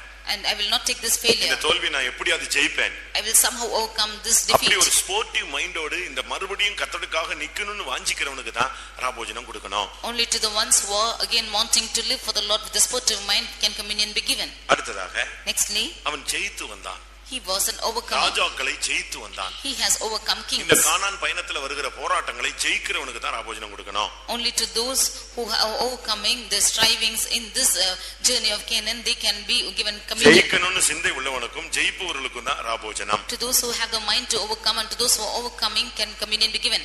அடுத்ததாக, nextly, தசமபாகம் கொடுக்கிறவனுக்கு தான் ராபோஜனம் கொடுக்கணும். To the ones who are giving tithes, only to them communion is given. தசமபாகம், தசம்னா 10. And தசம் means 10ல 1. தசம் means it's 10. தசாவதாரம் எல்லாம் கேள்விப்படுறீங்க இல்லையா? தசவதாரம் அப்படின்னா 10 அவதாரம்னு அர்த்தம். தசமபாகம் சொன்னா 10ல் 1 என்று அர்த்தம். And dasam means it is 10, it is 1/10 of the part. ஒரு தேவனுடைய பிள்ளை தசமபாகம் கொடுக்கணும். அவனுக்கு தான் அங்கே அவன் ராபோஜனம் கொடுத்தான். A child of God should give the tithe, and unto him was given communion. தசமபாகம் கொடுக்காதவங்களுக்கு சும்மா பேருக்கு வந்துட்டு வெல் விஷர்ஸ்க்கு ராபோஜனம் கொடுத்ததுல அர்த்தம் இல்லை. To those who are just well wishers who do not pay their tithes, is no need for giving communion. ஆதியாகமம் அடுத்ததாக ஆதியாகமம் 14:19 பார்க்கும் பொழுது, when we see in Genesis 14:19, ஆசீர்வாதம் அவன் பெற்றான். He received the blessing. அவனுக்கு ஆசீர்வாதம் உண்டாவதாகன்னு சொன்னான். தேவனிடத்திலிருந்து உன்னதமான ஆசீர்வாதம் பெறுகிறவர்களுக்கு ராபோஜனம் கொடுக்கலாம். Nextly, those who are receiving the blessing from the Most High God can be given the communion. ஆதியாகமம் 14:19 சொல்லுகிறார், உன்னதமான தேவனுடைய ஆசீர்வாதம் ஆபிரகாமுக்கு உண்டாவதாக. In Genesis 14:19 he says that blessed be Abraham of the Most High God. அப்படின்னா என்ன அர்த்தம்? What does this mean? உன்னதமான ஆசீர்வாதம் பெற்றவனுக்கு தான், ஒரு தேவனுடைய பிள்ளைக்கு தான் அவனுக்கு ராபோஜனம் கொடுக்கலாம். Only to the child of God who have received high blessings of God can this communion be given. எபேசியர் 1:3 படி, Ephesians chapter 1:3, ஆவிக்குரிய உன்னதங்களில் உள்ள சகலவிதமான ஆவிக்குரிய ஆசீர்வாதங்களினாலும் தேவன் நம்மை ஆசீர்வதித்திருக்கிறார். அதாவது சபையை ஆசீர்வதித்திருக்கிறார்.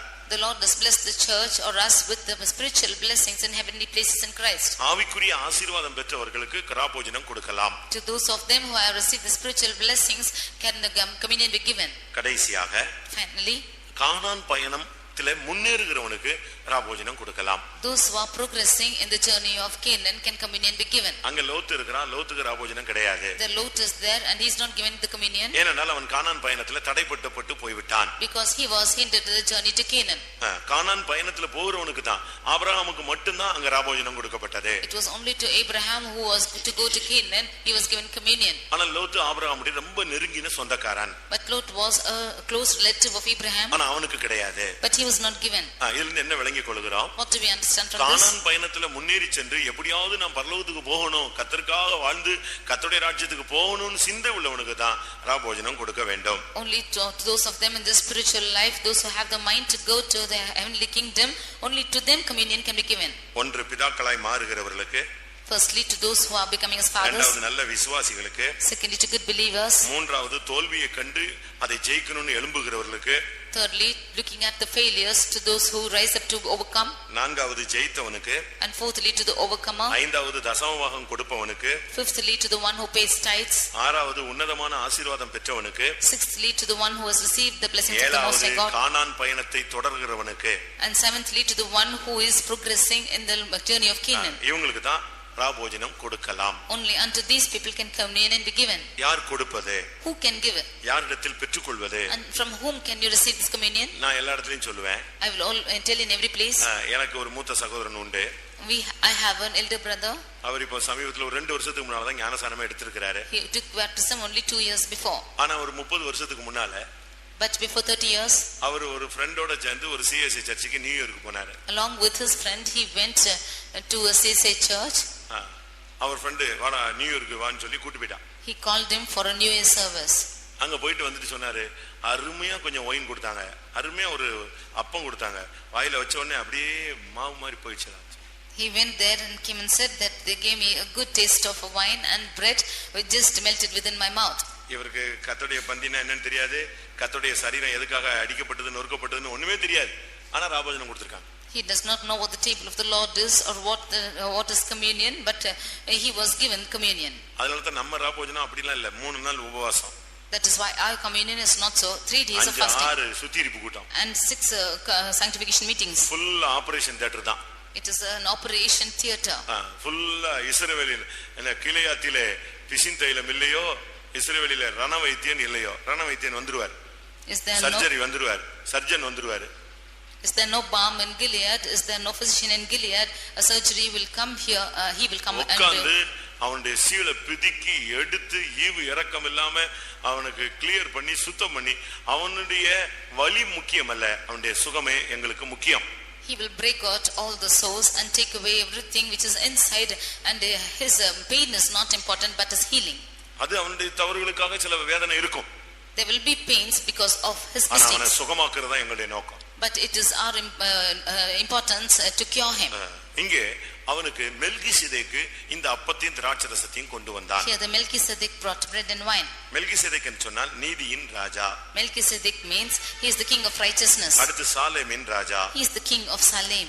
எபிரேயர் 7ஆம் அதிகாரம் முதல் 4-5 வசனங்களை நாம் பார்க்கும் பொழுது Hebrews chapter 7 verses 4 and 5. இந்த மெல்கிசேதேக்கினுடைய தெளிவான விளக்கங்கள் சொல்லப்பட்டிருக்கிறது. We can see the clear explanation of Melchizedek. இந்த மெல்கிசேதேக்கின் முறைமையின்படி தான் இயேசு கிறிஸ்து பிரதான ஆசாரியர் என்று நாமம் தரிக்கப்பட்டார். It is after this order of Melchizedek that Jesus Christ also was called the high priest. புதிய ஏற்பாட்டு ஊழியம் ஆரோனுடைய ஊழியம் அல்ல. The New Testament ministry is not Aaronic ministry. ஆரோனுடைய முறைமை பழைய ஏற்பாட்டோடு முடிவடைந்தது, ஏனென்றால் அது தோல்வி அடைந்து விட்டது. The Aaronic order of priesthood was finished with the Old Testament because it met with failures. ஆனால் புதிய ஏற்பாட்டிலே யூதா கோத்திரத்தில் பிறந்த இயேசு கிறிஸ்து மெல்கிசேதேக்கின் முறைமையின்படி அவர் நித்திய பிரதான ஆசாரியர் என்று நாமம் தரிக்கப்பட்டார். Therefore Jesus Christ, who was born out of the tribe of Judah, was after the order of Melchizedek called as the high priest. எபிரேயர் 5:10 இது சொல்லப்பட்டிருக்கிறது. In Hebrews 5:10 we can see this. மெல்கிசேதேக்கின் முறைமையின்படி அவர் நித்திய பிரதான ஆசாரியர் என்று நாமம் தரிக்கப்பட்டார். He was named as the high priest after the order of Melchizedek. அப்படினா என்ன அர்த்தம்? What does this mean? புதிய ஏற்பாட்டு ஊழியம் மெல்கிசேதேக்கின் முறைமையின்படி உள்ள ஊழியமாக ஸ்தாபிக்கப்பட்டது. The New Testament ministry was established after the order of Melchizedek. அவனுக்கு தாய் கிடையாது, தகப்பன் கிடையாது, வம்ச வரலாறு கிடையாது என்று எபிரேயர் 7:3 சொல்லப்பட்டிருக்கிறது. In Hebrews 7:3 we see that he has no father, mother or without descent. அவன்தான் தசமபாகம் வாங்க கட்டளை பெற்றவன் என்று எபிரேயர் 7:5 சொல்லப்பட்டிருக்கிறது. In Hebrews 7:5 we see that he is been ordained to receive the tithes. தசமபாகம் வாங்க புதிய ஏற்பாட்டிலே கட்டளை பெற்ற ஒரு ஊழியன் என்று சொன்னால் அவன் மெல்கிசேதேக்கின் முறைமையின்படி உள்ள ஊழியனே. A servant of God who can take the tithes should be after the order of Melchizedek in the New Testament. அவன்தான் தசமபாகம் வாங்கலாம், அவன்தான் ராபோஜனம் கொடுக்கலாம், அவன்கிட்ட தான் ராபோஜனம் எடுக்கலாம். It is only he can give accept the tithes, he only can give the communion and take the communion. கர்த்தருடைய பரிசுத்த நாமத்துக்கு மகிமை உண்டாவதாக. Glory be to the holy name of the Lord. Abraham ஜெயித்தான். Abraham overcame. அவன் ஒரு தனித்து நின்னு ஜெயிக்கவில்லை. He did not overcome when he was alone. அவன் தனித்து நின்னு ஜெயிக்கவில்லை. He did not overcome being alone. இது ஒரு சபை. This is a church. இது one man army கிடையாது. This is not a one way. one man army. It's an one man army. அப்படி கிடையாது. It's not so. இது ஒரு டீம். அதாவது இயேசு, அப்போஸ்தலர்கள், விசுவாசிகள், மூளைக்கல், அஸ்திபாரக்கல், மாளிகை இப்படி இணைந்து செயல்படக்கூடிய ஒரு கூட்டம்.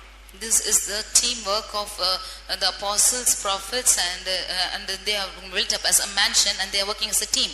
அப்படிதான் எபேசியர் 2:20-21 நீங்க படிக்கலாம். That's how we read in Ephesians 2:20 and 21. இயேசு மூளைக்கல், Jesus Christ is the cornerstone. அப்போஸ்தல தீர்க்கதரிசிகள் அஸ்திபாரக்கற்கள், apostles and prophets are the foundation stones. அதற்கு மேலே மாளிகையாக நீங்கள் எல்லாரும் கூட்டி கட்டப்பட்டு வருகிறீர்கள். And upon him ye are fitly framed together as a mansion.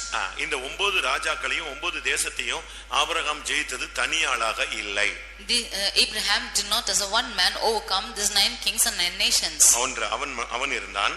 And he was there with him. அடுத்து அவனுடைய வீட்டிலே பிறந்த 318 பேர் இருந்தார்கள். Nextly 318 of them who were born in his house are with him. ஆதியாகமம் 14:14 இது சொல்லப்பட்டிருக்கிறது. Genesis 14:14 it's told. அடுத்ததாக அந்த அதிகாரம் கடைசியில பார்க்கும் பொழுது nextly in the last portion of the chapter Mamre, எஸ்கோல், ஆனேர் இந்த 3 குரூப்பும் அவனோடு சேர்ந்து இருந்தார்கள். These 3 groups were with him.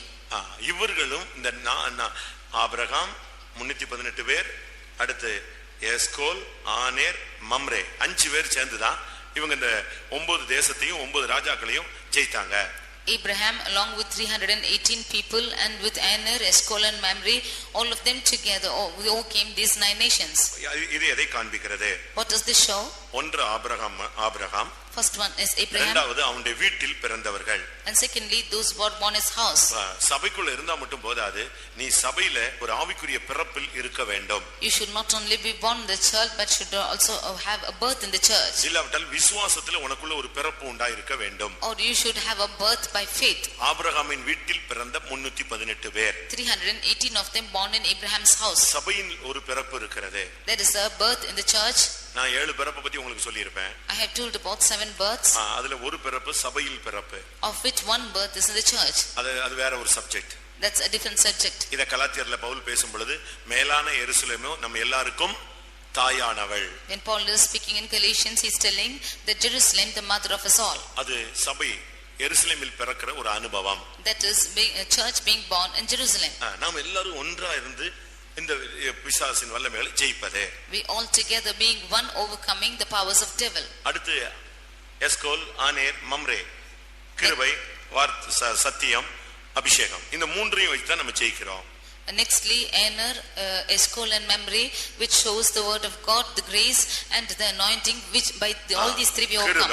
கிருபை, வார்த்தை, அபிஷேகம். Grace, word and anointing. தேவன் கிருபையாக இருக்கிறார், இயேசு சத்தியமாக இருக்கிறார், ஆவியானவர் அபிஷேகமாக இருக்கிறார். God is grace, Jesus is truth, and the Spirit of God is anointing. இதை வைத்து தான் நம்ம ஜெயிக்க முடியும். With these three alone we can overcome. Mamre என்று சொன்னால் வலிமை வாய்ந்தவன் என்று அர்த்தம். Mamre means one who is powerful. ஆனேர் என்று சொன்னால் கீழ்ப்படிகிறவன் என்று அர்த்தம். Aner means one who is obedient. எஸ்கோல் என்று சொன்னால் திராட்சை என்று அர்த்தம். Eskol means wine. ஒரு தேவனுடைய பிள்ளை இவங்களோடு இணைந்து இருந்தாதான் இந்த காரியத்துல ஜெயிக்க முடியும். Only if a child of God is united with these three of them, he can overcome. இயேசுவே 12 பேரை ஏற்படுத்தி அவங்களோட ஐக்கியமா இருந்து அவங்க கால்களை கழுவி அவங்களோட ராபோஜன் எடுத்துதான் இந்த பயணத்தை தொடர ஆரம்பித்தார். Jesus himself ordained 12 of them. He took communion, washing their feet, and he journeyed together with them. இது இண்டிபெண்டன்ட்டா செயல்படக்கூடிய மார்க்கம் அல்ல. This is not a religion to work independently. இது ஐக்கியமா இருந்து செயல்பட்டு ஒரு கூட்டி கட்டப்பட்டு வருகிற ஒரு மாளிகை. This is a mansion which is unitedly working together and built up. கர்த்தருடைய பரிசுத்த நாமத்துக்கு மகிமை உண்டாவதாக. Glory be to the holy name of the Lord. இப்பொழுது நம்ம எதை ஜெயிக்கணும்? அடுத்த சப்ஜெக்ட், முக்கியமான சப்ஜெக்ட்டுக்கு வர்றோம். Now we come to an important subject as to what we should overcome. 4 ராஜாக்கள், 4 kings, 4 தேசங்கள், and 4 nations. அடுத்த 5 ராஜாக்கள், and nextly 5 kings, 5 தேசங்கள், and 5 nations. இந்த 4 5 வின் பண்ணிருச்சு. And 4 overcame the 5. அந்த 5 இவங்களுக்கு அடிமை ஆயிடுச்சு. And 5 of them became slaves. இப்ப ஆபிரகாம் தன்னோடு போய் சேர்ந்து அட்டாக் பண்ணி இந்த 4 பேரை முறிய அடிச்சிட்டான். And Abraham went along with these 5 of them and attacked 4 of them and overcame. முறிய அடித்தான். He smite them together. அந்த 5 பேரை மீட்டு எடுத்து வந்தான். And he took redeemed 5 of them. இதுதான் சத்தியம். This is the truth. அப்படினா என்ன அர்த்தம்னா 4 ஜெயிக்கும் பொழுது இன்னொரு 5 சேர்ந்து ஜெயிச்சிட்டான். 9 இவனுடைய கட்டுப்பாட்டுல வந்து விட்டது. If so, when he is overcoming 4 of them, he is totally overcoming even the 5, and 9 of them came under his control. ஆதியாகமம் Genesis 14 அதிகாரம் chapter 14 முதலாம் வசனத்திலே 4 ராஜாக்கள் 4 தேசங்கள் சொல்லப்பட்டிருக்கிறது. verse 1 we can see of the 4 kings and 4 nations. அடுத்து இரண்டாம் வசனத்திலே 5 ராஜாக்கள் 5 தேசங்கள் சொல்லப்பட்டிருக்கிறது. And second verse we can see 5 kings and 5 nations. கர்த்தருடைய பரிசுத்த நாமத்துக்கு மகிமை உண்டாவதாக. Glory be to the holy name of the Lord. முதலாம் வசனத்திலே in the first verse அந்த 4 ராஜாக்கள்ல முதல் தேசம் சொல்லப்பட்டிருக்கிறது. The first king and the first nation is told there. அங்கே நாம் பார்க்கும் பொழுது when we see here முதலாவது ராஜா சினேயாரின் ராஜா. first king is the king of Shinar. சினேயார்னா உங்களுக்கு எல்லாருக்கும் தெரியும். ஆர்டினரி பைபிள் ஸ்டடி வந்திருந்தீங்கன்னா கேட்டிருப்பீங்களே. If you had come for the ordinary Bible study, you would have heard about Shinar.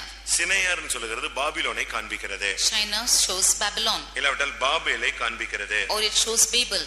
அதனுடைய இன்னொரு அர்த்தம் பெருமையை காண்பிக்கிறது. Another meaning of this shows pride.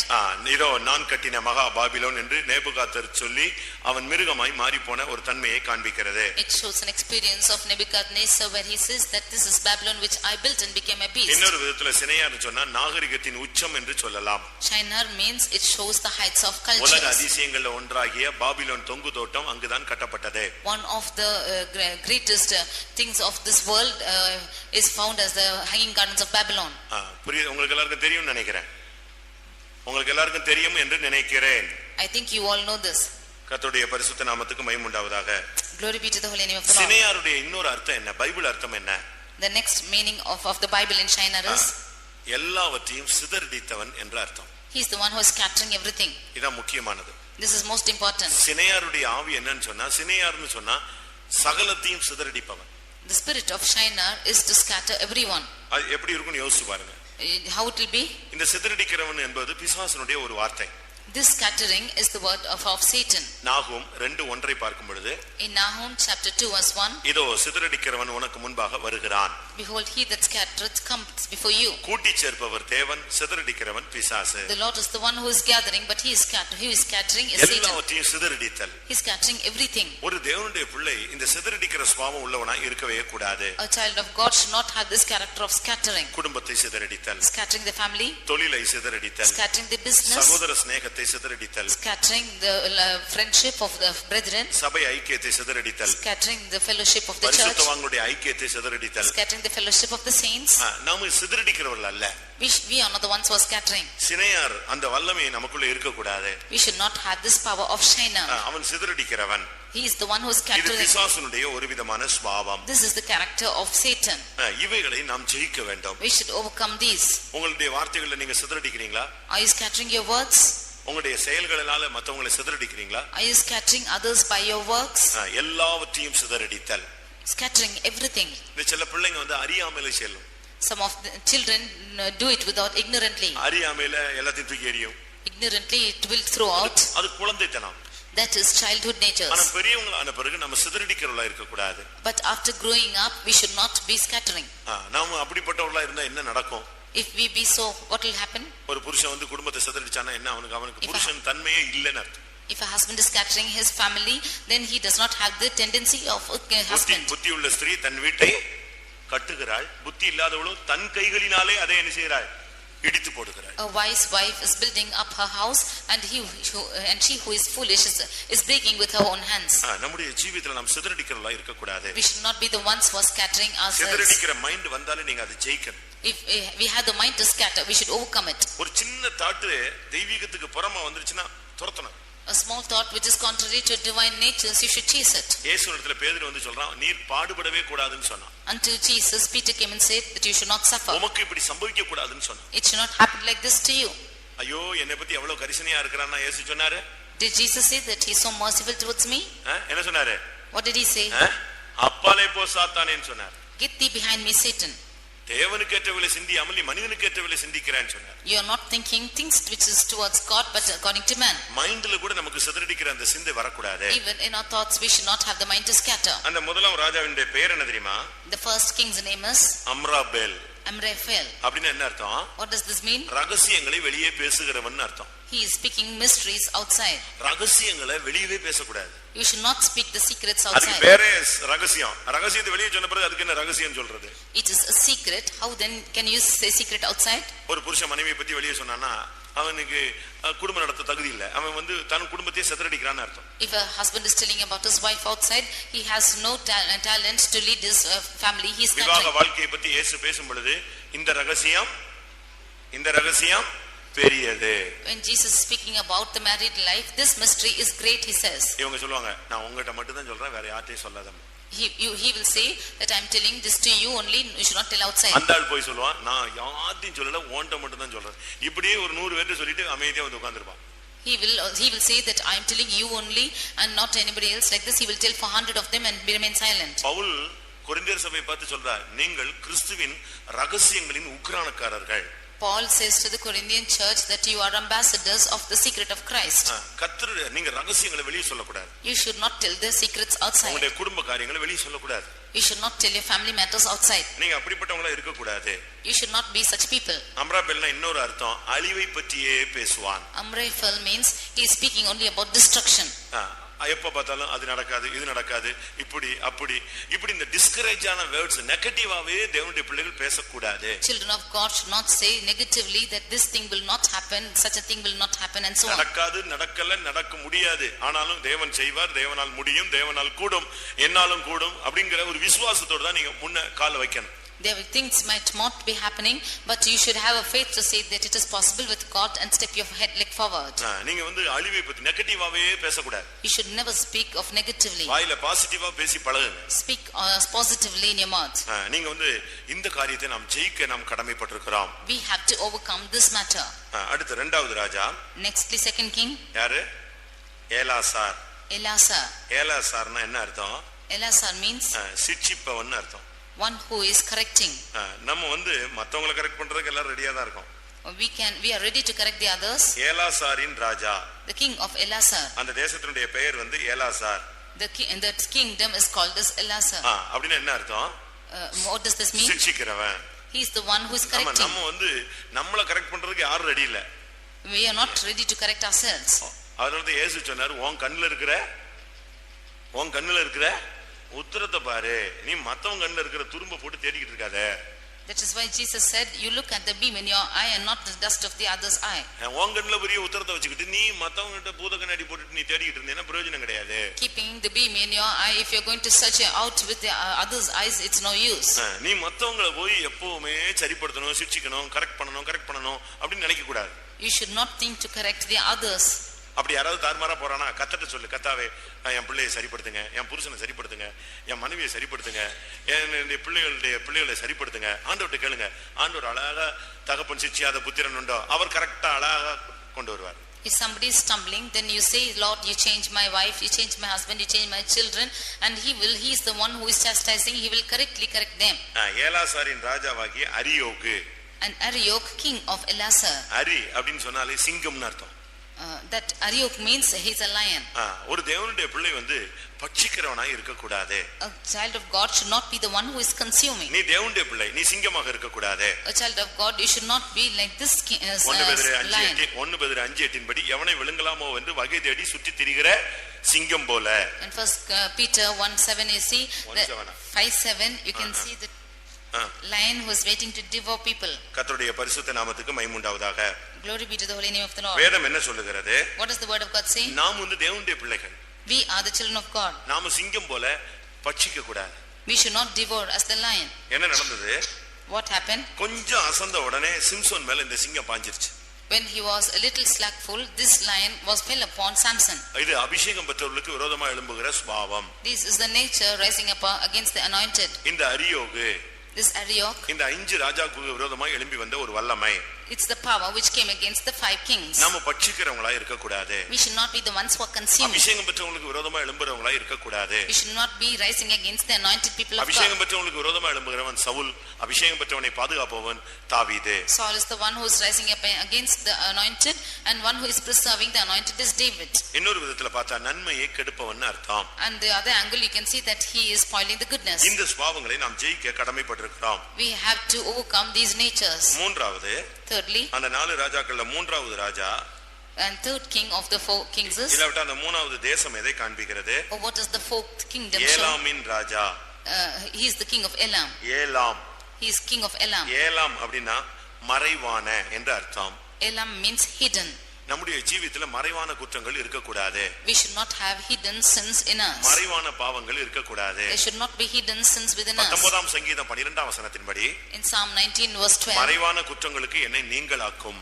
You relieve me from the hidden sins. புருஷனுக்கு தெரியாம, that which is not known to மனைவிக்கு husband, தெரியாம, not knowing the wife, நடத்திப்புக்காரங்களுக்கு தெரியாம, not knowing the leaders. அப்படிலாம் நம்ம மறைஞ்சு வாழலாம். We can live such life. ஆனா தேவனுக்கு மறைஞ்சு நீ வாழ முடியாது. But you cannot live before God. சகலமும் அவர் கண்களுக்கு முன்பாக நிர்வாணமாயும் வெளியரங்கமாய் இருக்கிறது. Everything is open and it is very open, naked before God. என்னுடைய அந்தரங்க பாவங்களை உமது முகத்தின் வெளிச்சத்தில் கொண்டு வந்து நிறுத்தினீர் அப்படினு சங்கீதக்காரன் சொல்றான். You have brought my secret sins before thee in the face of thy light.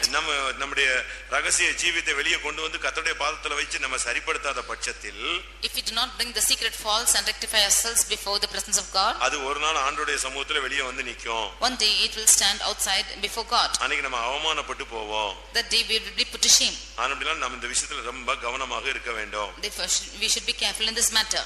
மறைவான குற்றங்கள், secret faults. அடுத்து இந்த ஏலாமுக்கு இன்னொரு அர்த்தம் என்ன? And what is the other meaning of Elam? தூரமான. It's very far. ஆண்டவரை விட்டு விலகி போகிற ஒரு வாழ்க்கை. A life which is going away from the Lord. ஆண்டவரை விட்டு நீ விலகி போனா, நீ விலகி போனா அவரு விலகி போவாரு. If you depart from him, he will also depart from you. இன்னைக்கு நீங்க எத்தனை பேர் ஆண்டவரை கரெக்ட்டா ஃபாலோ பண்றீங்க? Today how many of you are following like this? இன்னைக்கு अनेகர் ஆண்டவரை விட்டு வெகு தூரம் போயிட்டாங்க. Today many of them have gone very far from the Lord. இப்ப அங்க போயிட்டு இவங்க சொல்றது என்னன்னா, என்னை இழுத்துக்கொள்ளும் ஓடி வருவேன்ங்கறான். Now they going standing there and saying, you draw me and we will come after thee. நீங்க வந்து நாம ஆண்டவருடைய மார்பில சார்ந்து ஆண்டவரோடு க்ளோஸா போக வேண்டிய ஜனங்கள். We are the people who have to lie on the breast of Jesus and go close with him. கர்த்தருடைய பரிசுத்த நாமத்துக்கு மகிமை உண்டாவதாக. Praise be to the holy name of the Lord. லூக்கா 22:54 பார்க்கும் பொழுது, Luke chapter 22 verse 54. இயேசு பாடுகளுக்குள்ளே போகும் பொழுது பேதுரு தூரத்திலே பின் சென்றான். When Jesus went to sufferings, Peter was standing very far. 54ஆம் வசனத்திலே பேதுருவும் தூரத்திலே பின் சென்றான். Verse 54 we can see Jesus, that Peter followed him afar. லூக்கா 23:49 பார்க்கும் பொழுது, Luke 23 verse 49, அங்க என்ன சொல்லப்பட்டிருக்கிறது? what it's told, அவருக்கு பின் சென்று வந்த ஸ்திரீகளும் தூரத்திலே பார்த்து கொண்டு நின்றார்கள். and the women who followed also stood afar and looked. கிறிஸ்தவ வாழ்க்கையில ஆண்டவரோடு நீ சேர்ந்து நிக்கணும். ஏனென்றால் நீ அவரோடு கூட சிங்காசனத்துல, அவர் சிங்காசனத்துல உட்காரக்கூடிய ஒரு நபர். In the Christian life you are the one who have to be with him, because you are the one who is going to sit with him on the throne with Christ. இந்த ஏலாம் தேசம் சொன்னா மறைவான, தூரமானன்னு அர்த்தம். This kingdom of Elam means hidden and which is far. இதனுடைய ராஜா கெதர்லாகோமேர். And the king of this land is Kedorlaomer. கெதர்லாகோமர்னு பெரிய பேரா வச்சிருக்கு. ஆனா இதுக்கு அர்த்தம் என்ன தெரியுமா? This is a big name, but what's the meaning of it? கெதர்லாகோமர்னு பேர் வச்சிருக்கு. அவன்தான் அந்த 4 ராஜாக்களுக்கு லீட் பண்ண ஆளு. Kedorlaomer is the one who led the 4 kings. ஆனா அதுக்கு பேர் என்ன தெரியுமா? பேருக்கு அர்த்தம் என்ன தெரியுமா? But the meaning of this name is புல்லு. It is grass. அவங்க அப்பா அம்மா வச்சிருக்க பேரை பாத்தீங்களா? என் பிள்ளை வந்து புல்லு. It's the name given by their parents. மனுஷனுடைய மகிமை புல்லின் பூவை போன்றது. The glory of man is like the grass or அது வாடி போகும் புல்லை போன்றது. Or he is like the grass that fadeth away. கிறிஸ்தவ வாழ்க்கையை நீ எதை வைத்து கட்டுகிறாய்? The Christian life is like this. 1 கொரிந்தியர் 3:12 இன் படி in 1 Corinthians 3:12 அங்க என்ன சொல்லப்பட்டிருக்கிறது? What is told there? போடப்பட்டிருக்கிற அஸ்திபாரத்திலே अनेகர் கட்டி எழுப்புகிறார்கள். Many of them are building upon the foundation which is laid. ஒருவன் பொன்னை வைத்து கட்டுகிறான். One is building with gold. ஒருத்தன் வெள்ளியை வைத்து கட்டுகிறான். One is building with silver. ஒருத்தன் விலையேறப்பட்ட கல்லை வைத்து கட்டுகிறான். One is building with precious stones. ஒருவன் மரத்தை வைத்து கட்டுகிறான். One is building with wood. இன்னும் 2 பேர் இருக்காங்க, புல்லையும் வைக்கோலையும் வைத்து கட்டுகிறார்கள். And the others are building with hay and stubble. எல்லாம் கட்டி முடிந்த உடனே After building this, 1 கொரிந்தியர் 3:13 in 1 Corinthians 3:13 இந்த வேலை சரியா நடந்திருக்கான்னு அக்கினி பரிசோதிக்கும். And after this work is rightly over, fire will try them. அவனுடைய வேலைப்பாடு எத்தன்மை என்று அக்கினி பரிசோதிக்கும். Fire shall try every man's work as to what sort it is. அதின் மேல் ஒருவன் கட்டினது நிலைத்தால் அவன் கூலியை பெறுவான்னு 14ஆம் வசனத்துல பார்க்கிறோம். In verse 14 we see that if any man's work abide which he had built thereupon, he shall receive a reward. புல்ல வச்சு கட்டிட்டு அக்கினியை பரிசோதிச்சா என்ன நடக்கும்னு யோசிங்க. If you are building with hay and if the fire is trying, how it will be? எப்படி இருக்கும்? How it will be? ஒரே செகண்ட். In 1 second. அது நிலைச்சாதான் உனக்கு கூலி. அது நிலைக்காதே உனக்கு. அப்போ நீ வருஷமெல்லாம் ஓடி கடைசில உனக்கு என்ன கிடைக்காது? சென்ற நாட்கள் விருதா. Only if it is abiding, he will receive his reward. You are running throughout the whole year. If it is not abiding, then it's your work is in vain. எப்படி இருக்குன்னு யோசிச்சு பாருங்க. See how your work is. கட்டி கடைசில எல்லாம் முடிஞ்சு கடைசில அக்கினி வந்து பரிசோதிக்குது. இது சாம்பலா போயிடுச்சு. அப்ப கூலி கிடைக்காது. Is keeping on building it and finally fire is coming and trying it and bringing it to ashes. He will not receive his reward. அடுத்து இந்த 4வது சக்தி என்ன? ஜாதிகளின் ராஜா. Fourth power is the king of nations. ஜாதிகளின் ராஜாவாகிய திதியால். Untitled king of nations. ஒரு தேவனுடைய பிள்ளை ஜாதியிலிருந்து விடுதலை கிடைக்கணும். And the child of God should be delivered from the nations. அதுக்கு அந்த தேசத்துக்கு பேரே ஜாதிகள். And the nation is called as the nation. அதுக்கு ஒரு leader திதியால். And the leader of it is Tidal. என்னைக்கு நீ பைபிள் தூக்குனியோ அன்னையில இருந்து நீ சாகுற வரைக்கும் ஜாதியை பேசக்கூடாது. From the day you have taken the word of God, even until your death, you should not speak about your caste. ஜாதியை பேசுனீங்கன்னா when you speak about your caste, உங்களுடைய ஜீவிதத்துல நீங்க அடிமைப்பட்டு போவீங்க. you will be enslaved in your life. நான் திரும்பவும் சொல்றேன். I again repeat. இது இவங்க ஒவ்வொருத்தர் எல்லாரையும் எப்படியோ மோப்பம் பிடிச்சிடுறாங்க. இவன் யாரு, அவன் யாரு, அவ யாரு, இவ யாரு, பயோடாட்டாவை கேட்டு வருது அப்படியா இப்படியா எப்படியோ பேசி பேசி பேசி கண்டுபிடிச்சிட்டு இவங்க நம்ம ஆளு, இவங்க அவங்க ஆளு, இவங்க ஆளு, இவங்க ஆளு. ஆனா ஒருத்தரும் இயேசுவை சேர்ந்த ஆளுன்னு சொல்ல மாட்டேங்கிறான். They are somehow smelling and finding out as to which nation this person and that person should be, but none of them are spotting out as to who Jesus is. ஒரு விசுவாசி பியூர் விசுவாசியான்னு பார்க்கணும்னா 2 இடத்துல பார்க்கலாம். You can spot out a pure believer in 2 places. ஒன்னு கல்யாணத்துல வாழ்வில் பார்க்கலாம். One is in marriage. இல்லட்டா சாவுல பார்க்கலாம். And the next in death. அந்த 2 இடத்துல இவன் யாருங்கிறது கலர் வெளுத்து சாயம் வெளுத்து போயிடும். His color is fading out in these 2 places. அது வரைக்கும் பயங்கரமா பேசுவான், முழங்குவான். Until then he will resound his voice. ஆனா அந்த டைம் வரும்போது அப்படியே விலகிடுவான். But when the time comes, his voice will. எங்க அக்கா அப்படி பண்ணிட்டாங்க, எங்க அம்மா அப்படி பண்ணிட்டாங்க, எங்க அண்ணா அப்படி பண்ணிட்டான். உனக்கு முதுகெலும்பு இல்ல. My sister did like this, my brother, my father did like this. You have no backbone. என் பிள்ளைக்கு அவங்க அப்படி செஞ்சிட்டாங்க. நீ தானே பெத்த, உன் பிள்ளை தானே, நீ தான் ஸ்ட்ராங்கா செய்யணும். நின்னு சத்தியத்தை ஸ்ட்ராங் பண்ணி காட்டணும். It's your child. You should be strong in the truth when you say when you commit the others. அந்த நேரத்துல மட்டும் சொந்தக்காரங்களுக்கு நீங்க இடம் கொடுத்து ஜாதியை பார்த்து நம்முடைய ஜீவியத்துல தோல்வியை நாம் அனுமதிக்கிறோம். At these times you give room for the relatives and your caste and give room for failures. நீங்க சொல்றீங்க ஜாதியை பத்தி, ஜாதியை விட்டு பண்ணா எவ்வளவோ பிரச்சனைகள் இருக்குங்கறாங்க. ஏன் உங்க ஜாதியிலே பார்த்தா பிரச்சனையே இல்லன்னு சொல்றவங்க யாராவது கை வைத்து? You are saying if you go out of caste there is so much of problems. In your caste is there no problem? You lift your hands. அப்படி சொல்ல முடியாது. You cannot say this. அங்க 10 பிரச்சனை, இங்க 20 பிரச்சனை இருக்கு. There are 10 problems there, here there are 20. அதனால நீங்க ஜாதிகளை சபைக்குள்ள கொண்டு வந்துட்டீங்கன்னா ஜாதிகளின் மகிமை ராஜ்யத்துல வராது. If you bring the nations into this church, then the glory of the nations will not come in. சத்தியத்தை கைக்கொண்டு வருகிற நீதியுள்ள ஜாதி உள்ளே பிரவேசிப்பதற்கு வாசல்களை திறவுங்கள்னு சொல்லுவார். He will say, open ye the gates for the righteous nation to enter therein. ஜாதி எல்லாம் பார்த்துக்கிட்டு இருந்தா பரலோகம் போக முடியாது. And if you see the nations, you cannot go to heaven. ஒரு சிலர்லாம் அறியாமையில வயசானா கூட இன்னும் அப்படியே சாக போற நேரத்துல கூட ஜாதியை தான் பார்த்துட்டே இருக்கறான். Some of them ignorantly, even when they are becoming old age, they are also looking for caste. செத்த உடனே தெரிஞ்சு போயிடும், நீ ஜாதி பார்த்ததனால உனக்கு இடம் கிடையாது. After you die, you say that because you have seen for caste, there is no place for you. ஒவ்வொரு ஜாதிக்கும் ஒவ்வொரு புத்தி உண்டு. Every caste has a nature. அப்படிதானே, உண்மைதானே? Is the ஒவ்வொரு ஜாதிக்கும் ஒரு கேரக்டர் இருக்கு. There is a character for every caste. இத தான் நம்ம ஜென்ம சுபாவம்னு சொல்றோம். That is their former nature. இத தான் யாக்கோபு சொல்லும் பொழுது பாதாளத்திலிருந்து ஏறி வருகிற ஞானம்னு சொல்றார். That is why in James he says that the wisdom which is coming out of hell. இதுதான் நமக்குள்ள வேலை செஞ்சிட்டே இருக்கு. This is what working within us. ஜாதிகளின் ராஜாவாகிய திதியால். And Tidal, king of nations. திதியால்னா பயப்படுகிறவன். Tidal means one who is fearful. இன்னைக்கு பாருங்க நம்முடைய ஜனங்க ரொம்ப காரியங்களுக்கு பயப்படுறாங்க. Today our people are found afraid of many things. மரண பயம் தான் அதிகமான பயம். And the fear of death is most prominent. அதனால தான் அவன் விசுவாசத்தை காத்துக்கொள்ளாம தடுமாறுறான். That is why he is not able to keep his faith and stumbling. பயப்படுகிறவன் அன்பில் பூரணப்பட்டவன் அல்ல. He who is fearful is not perfect in love. பூரண அன்பு பயத்தை புறம்பே தள்ளும். Perfect love casteth away fear. மேலும் நாம் பயமுள்ள ஆவியை பெறாமல் தெளிந்த புத்தியுள்ள ஆவியை பெற்றிருக்கிறோம். I have not given you the spirit of which is fearful, but I have given you a clear and sober mind. நல்ல அபிஷேகத்துல இருந்து அந்த பயம் போய்டும். When we are in right anointing, this fear will go. இந்த சக்திகள், இந்த 4 சக்திகள் சேர்ந்து, இந்த 4 ராஜாக்கள் சேர்ந்து 5 ராஜாக்களையும் 5 தேசத்தையும் கண்ட்ரோல் பண்ணிட்டாங்க. These 4 kings together are controlling 5 kings and the 5 nations. நான் கொஞ்சம் வேகமா பேசுறேன். I will speak very fast. இந்த 5 ராஜாக்கள் என்ன?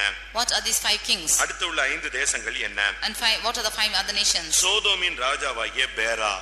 And Bera, king of Sodom. Sodom சொன்னா சுண்ணாம்பு நிலம். வேதனை பயம், சுண்ணாம்பு நிலம். தொட்டா கையெல்லாம் வெந்து போயிடும்.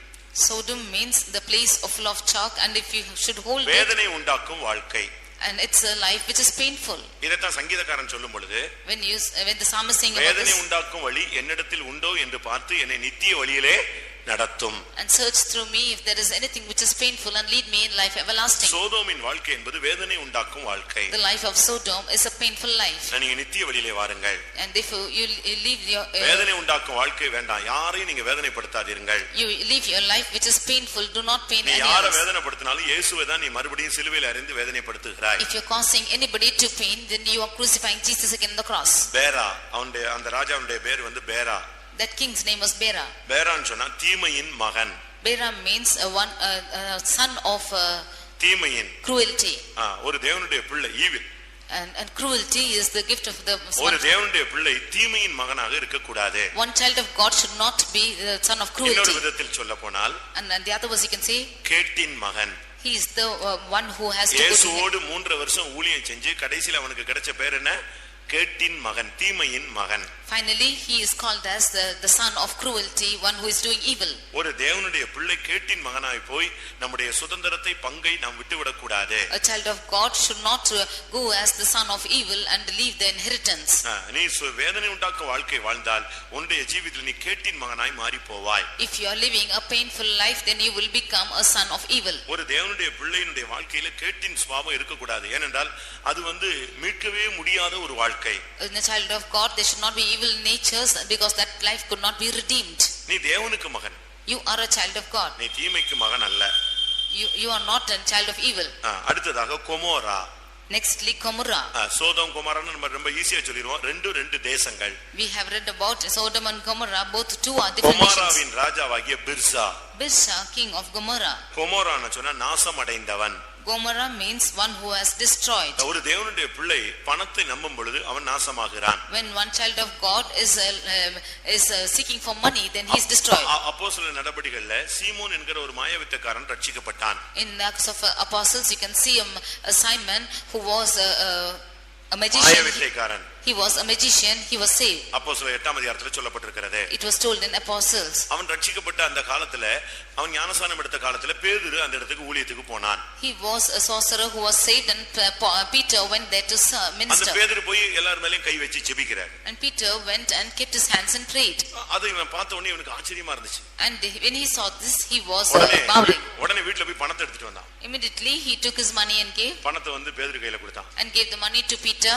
என்னன்னு கேட்டா, when he was asked what, நீங்க கை வச்சா எல்லாருக்கும் அபிஷேகம் கிடைக்கலையா, அதே மாதிரி நானும் கை வச்சா எல்லாருக்கும் அபிஷேகம் கிடைக்கணும். when you are laying your hands, everybody are anointed like this. When I lay my hands, everybody should receive this anointing. தேவனுடைய வரத்தை நீ பணத்தினால் பெறலாம் என்று எண்ணினாயோ, உன்னுடைய பணம் உன்னோடு கூட நாசமாக கடவுள். Do you think that you can gain the gift of God by money? Let your money be destroyed with you. காணிக்கையெல்லாம் நீங்க தெய்வீக சிந்தையில கொடுக்கணும். நான் காணிக்கை கொடுத்தேன், அவ்வளவு கொடுத்தேன், இவ்வளவு கொடுத்தேன்னு சொல்லிட்டே முடிஞ்சிருச்சு. You could pay your offerings only with a divine thought, but if you say that I have paid this so much and given so much, let's go on. காணிக்கைகள் நாசம் அடைய கூடாது. The offerings which you have given should not be destroyed. நீ கொடுத்த காணிக்கை அங்கீகரிக்கப்பட வேண்டும்.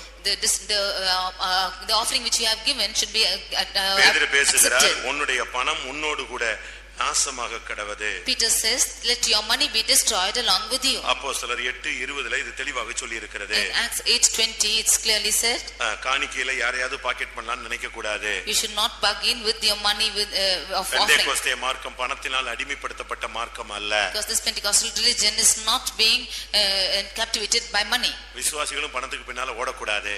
Believers should not run after money. ஊழியக்காரங்களும் பணத்தை ஏற்றுக்கொள்ள கூடாது. And servants of God should not also accept money. பணம் கொடுத்து சபைக்குள்ள பெரிய இடத்தை பிடிக்க முடியாது. You cannot give the money and hold a higher position. அது நாசமடைந்த வாழ்க்கைக்கு நம்மை இழுத்து கொண்டு செல்லும். That's a life which is leading to destruction. அடுத்து பிர்சா, கொமோராவின் ராஜாவாகிய Birsa. Nextly, Birsha, king of Gomorrah. அப்படினா என்ன அர்த்தம்? What does this mean? நீங்க உங்கள்ட்ட அந்த டிக்ஷனரி இருந்தா வீட்ல போய் படிச்சு பாருங்க. துன்மார்க்கன். You take the dictionary and see that he is a wicked person. இல்லவிட்டா துன்மார்க்கம் or wickedness. ஒரு தேவனுடைய பிள்ளை, a child of God, தன்னுடைய ஜீவிதத்துல துன்மார்க்கமா போக கூடாது. he should not be wicked in his life. துன்மார்க்கத்தினுடைய ஒரு தேவனுடைய பிள்ளையுடைய துன்மார்க்கம்னா என்ன அர்த்தம்? What is the wickedness of a child of God? சங்கீதத்துல நீங்க பார்க்கும் பொழுது, when we read in Psalms 50ஆம் சங்கீதம் 50th Psalm, அங்கே துன்மார்க்கனை பத்தி ஆண்டவர் பேசுகிறார். there the Lord speaks about the wicked. 16-17 பார்க்கும் பொழுது, reading in 16 and 17, நீ உன் வாயினால் என் வார்த்தையை சொல்ல உனக்கு என்ன தகுதி இருக்கிறது? what hast thou to declare my statutes in thy mouth? சிட்சையை பகைத்து என் வார்த்தைகளை பின்னாக எறிந்து போடுகிறாய். thou hatest destruction, castest my words behind thee. திருடனோடு ஒருமித்து போகிறாய், விபச்சாரக்காரரோடு உனக்கு பங்கு இருக்கிறது. you are consenting with the thief and you have a partaker of the adulterers. இதான் சபைக்குள்ள இருக்கிற துன்மார்க்கர்கள். this is the wickedness in the church.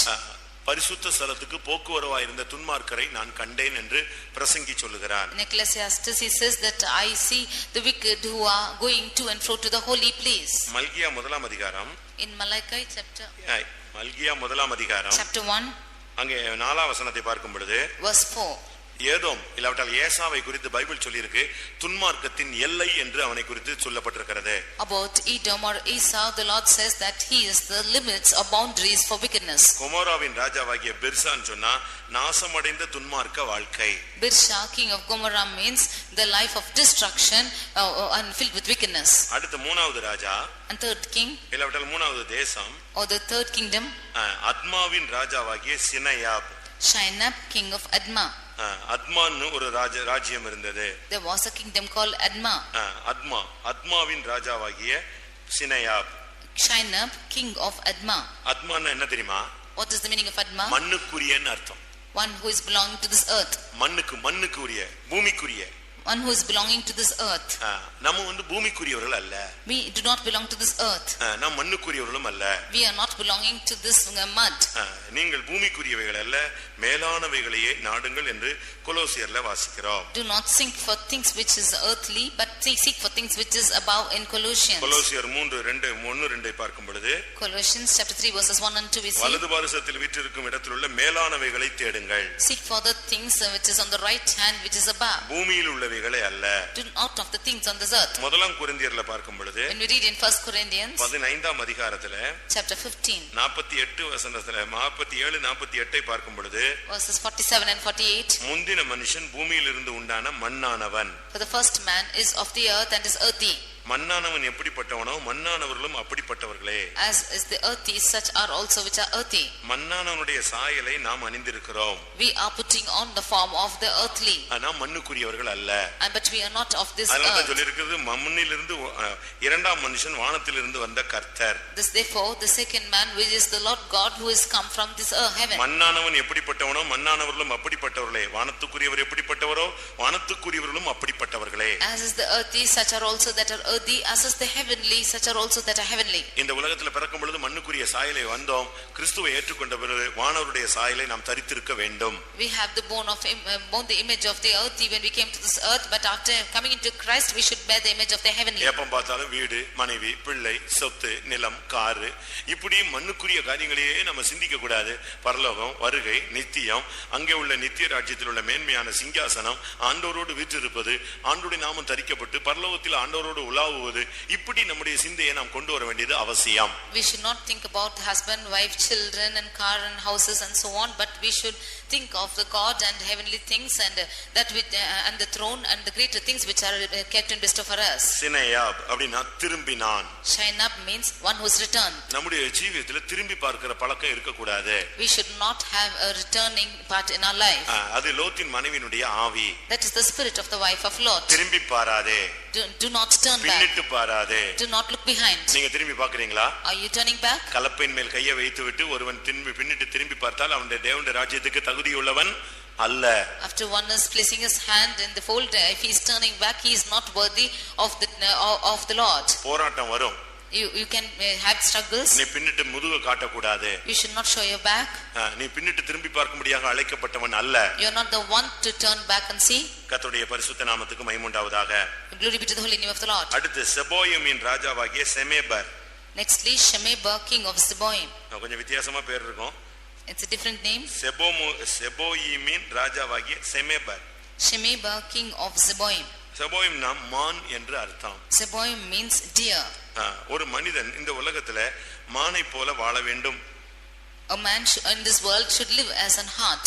அது அந்த வாழ்க்கை இல்லாம நம்ம இருக்க கூடாது. You should not live without such a life. மானை குறித்து பார்க்கும் பொழுது மானானது நீரோடைகளை வாஞ்சித்து கதறுகிறது போல என்னுடைய ஆத்துமா உம்மை நோக்கி வாஞ்சித்து கதறுகிறது. When you see of the deer, as the hart panteth after the water brooks, so panteth my soul after thee. அது ஒரு thee. உன்னதமான ஜீவியம். That's a greater life. என்னுடைய கால்களை மான்களுடைய கால்களை போலாக்கி என்னை உயர்தலங்களிலே நடக்க பண்ணுகிறார். You make my legs as a feet of the hart and you make me to walk in high places. ஆனா இங்கே சொல்லப்பட்ட மான் எப்படிப்பட்ட மான் தெரியுமா? But what is the deer shown here? இவன் நப்தலி அல்ல. He is not Naphtali. இவன் அந்த செபோயிமிம் அப்படின அர்த்தம் என்னன்னா அரேபிய மான் அர்த்தம். Zeboim means Arabian deer. அப்படினா என்ன அர்த்தம்? What does this mean? அரேபியாவுல ஒரே பாலைவனம். Arabia is a desert. அது தண்ணி ஓடுற மாதிரி தெரியும். ஆனா கிட்ட வந்து பார்த்தா அது என்னது? கானல் நீர். It will seem as though the water is running, but it is only a vanishing water. ஓடி இந்த மான் அலைஞ்சு நாக்கு தள்ளி போய் இங்க தண்ணி தெரிஞ்ச மாதிரி இருக்கும். அப்படியே ரோட்ல எல்லாம் தண்ணி ஓடுன மாதிரி இருக்கும். பாலைவனம் எல்லாம் தண்ணி மாதிரி இருக்கும். இங்க இருந்து அங்க ஓடுறது, அங்க இருந்து இங்க ஓடுறது, எல்லா இடத்துலயும் ஓடும். கடைசில எங்க என்ன கிடையாது? தண்ணி கிடையாது. உலகத்திலே தாகம் தீர்க்கிற ஜீவியம். The desert will keep running here and there to see if there is water, but it will not be quenched of this thirst. This is the thirst of the world which is not உலகத்திலே quenched. உன்னுடைய தாகம் தீர்க்கப்படாது. The world cannot quench the thirst of God. யாக்கோபின் கிணற்றிலே உன்னுடைய தாகம் தீர்க்கப்படாது. இயேசு கிறிஸ்துவினுடைய ஜீவ தண்ணீரில் தான் உன்னுடைய தாகம் தீர்க்கப்படும். In the well of the Jacob, your thirst will not be quenched, but your waters will be quenched only by waters of the Lord. உலகம் உன்னுடைய தாகத்தை தீர்க்க முடியாது. அது ஜீவ தண்ணீர் அல்ல. This world cannot quench their thirst because it is not the living waters. கானல் நீரை தேடி ஓடாதே. You do not run behind false waters. அடுத்து செமேபர். Nextly is Shemeber. செமேபர்னா புகழ் பெற்றவன் அர்த்தம். Shemeber means one who has received praise. இந்த மார்க்கத்துல நமக்கு புகழ் மேன்மை ஒண்ணுமே கிடையாது. ஒண்ணுமே வேண்டான்னு நீ ஓடணும். We have no fame or praise in this religion. You should go without it. சபைக்குள்ள வந்த பிறகு கூட உங்களுக்கு பேர் வேணும், புகழ் வேணும், அவங்களை எல்லாரும் கனம் பண்ணணும், அப்படிலாம் கிடையவே கிடையாது.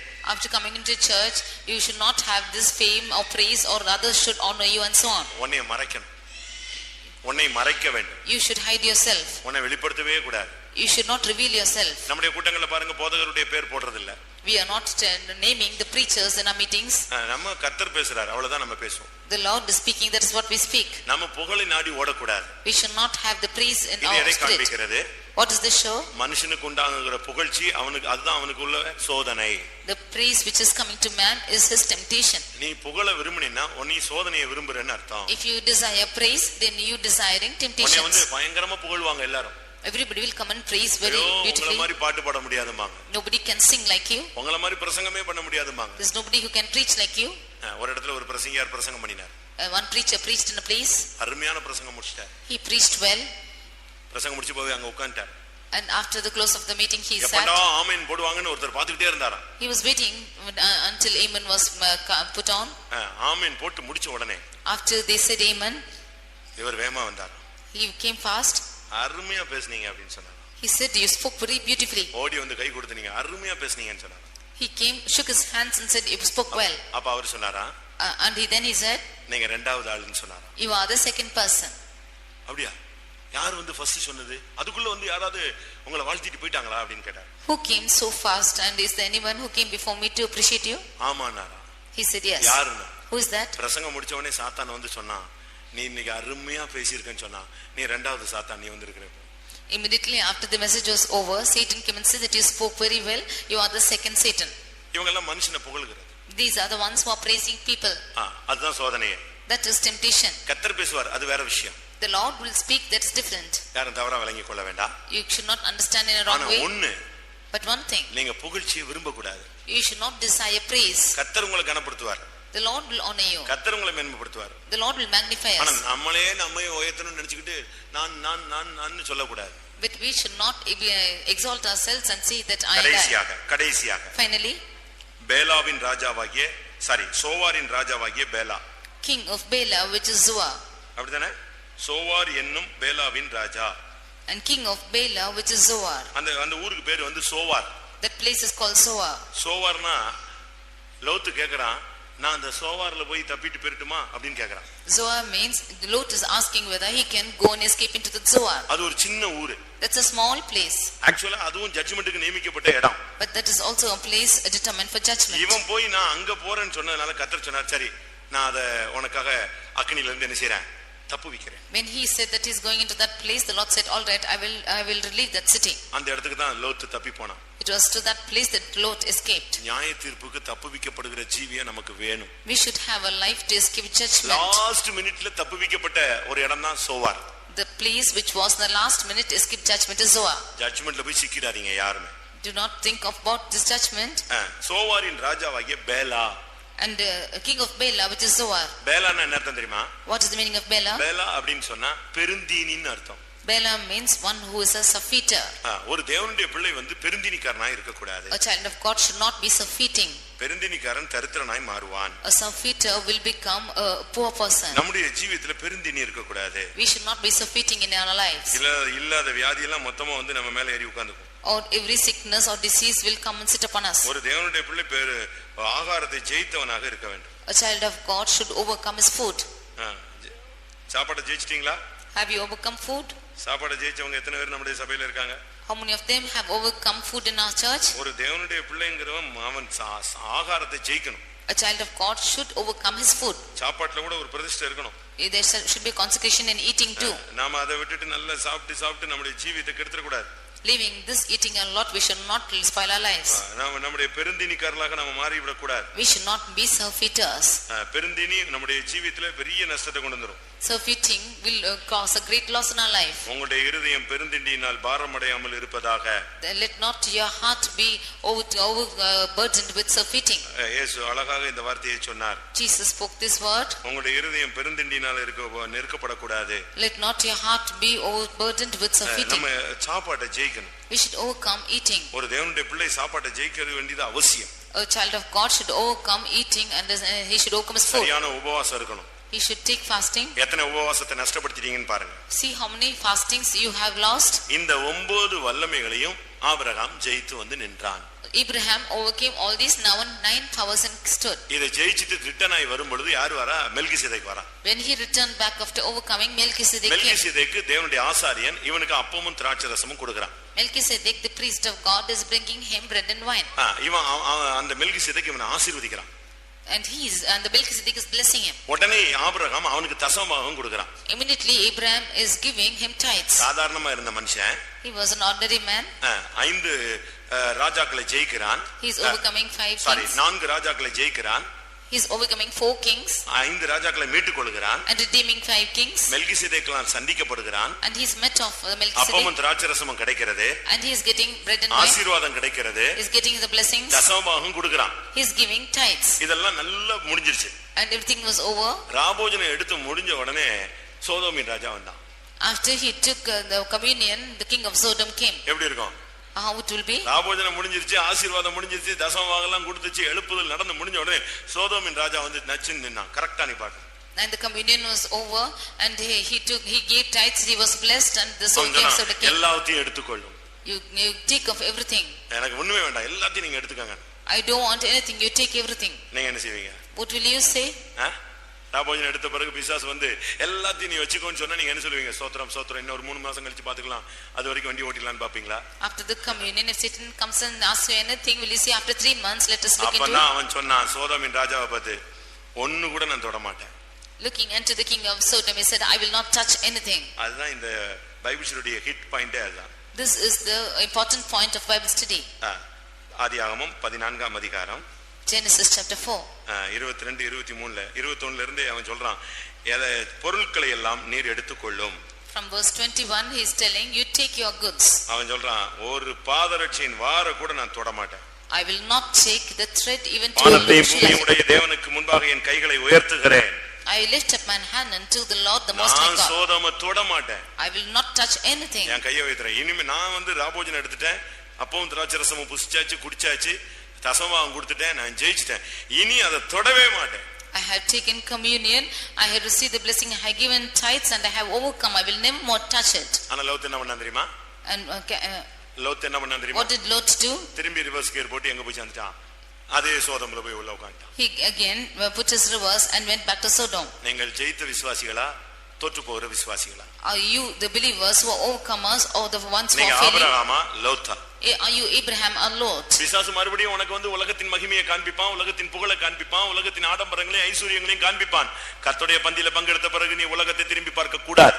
Again the Satan will come and show you the glory of the world. He will show you the greatness of this world and the praise of this world. But after you know the Lord, you should not turn back to the world. ஓரளவு கர்த்தருடைய பந்தியில யார் எடுக்கணும், எப்படி எடுக்கணும், யார் கொடுக்கணும், எடுத்தவங்க எப்படி வாழணும் என்பதை வேதவசனத்தின் வெளிச்சத்திலே ஓரளவு புரிந்து கொள்ள கர்த்தர் நமக்கு உதவி செய்திருக்கிறார். The Lord has made us to understand as to who should take the communion and who should give the communion and by whom it should be given. இப்படிப்பட்ட வாழ்க்கையை தேவன் நமக்கு கட்டளையிடுவாராக. And may the Lord grant us such a life to observe such a thing. எல்லாரும் கண்களை மூடுவோம். Let us all close our eyes.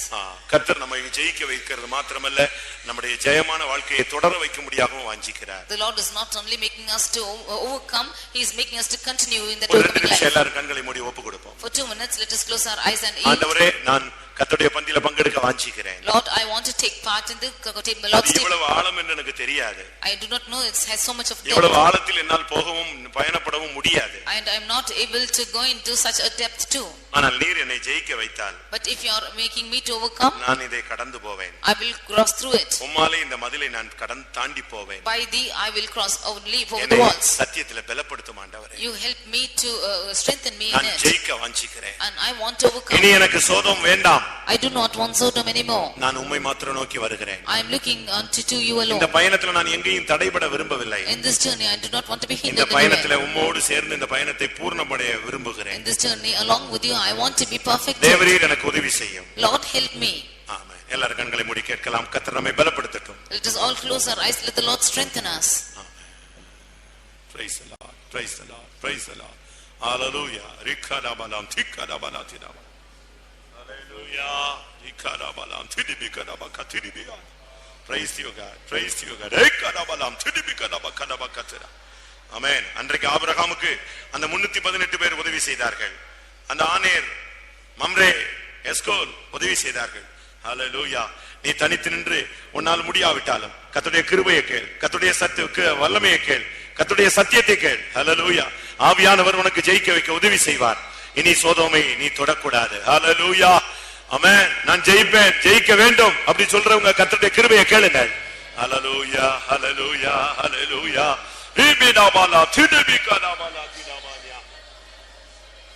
ஹல்லேலூயா, ஹல்லேலூயா, ஹல்லேலூயா, ஹல்லேலூயா, ஹல்லேலூயா, ஹல்லேலூயா, ஹல்லேலூயா, ஹல்லேலூயா, ஹல்லேலூயா.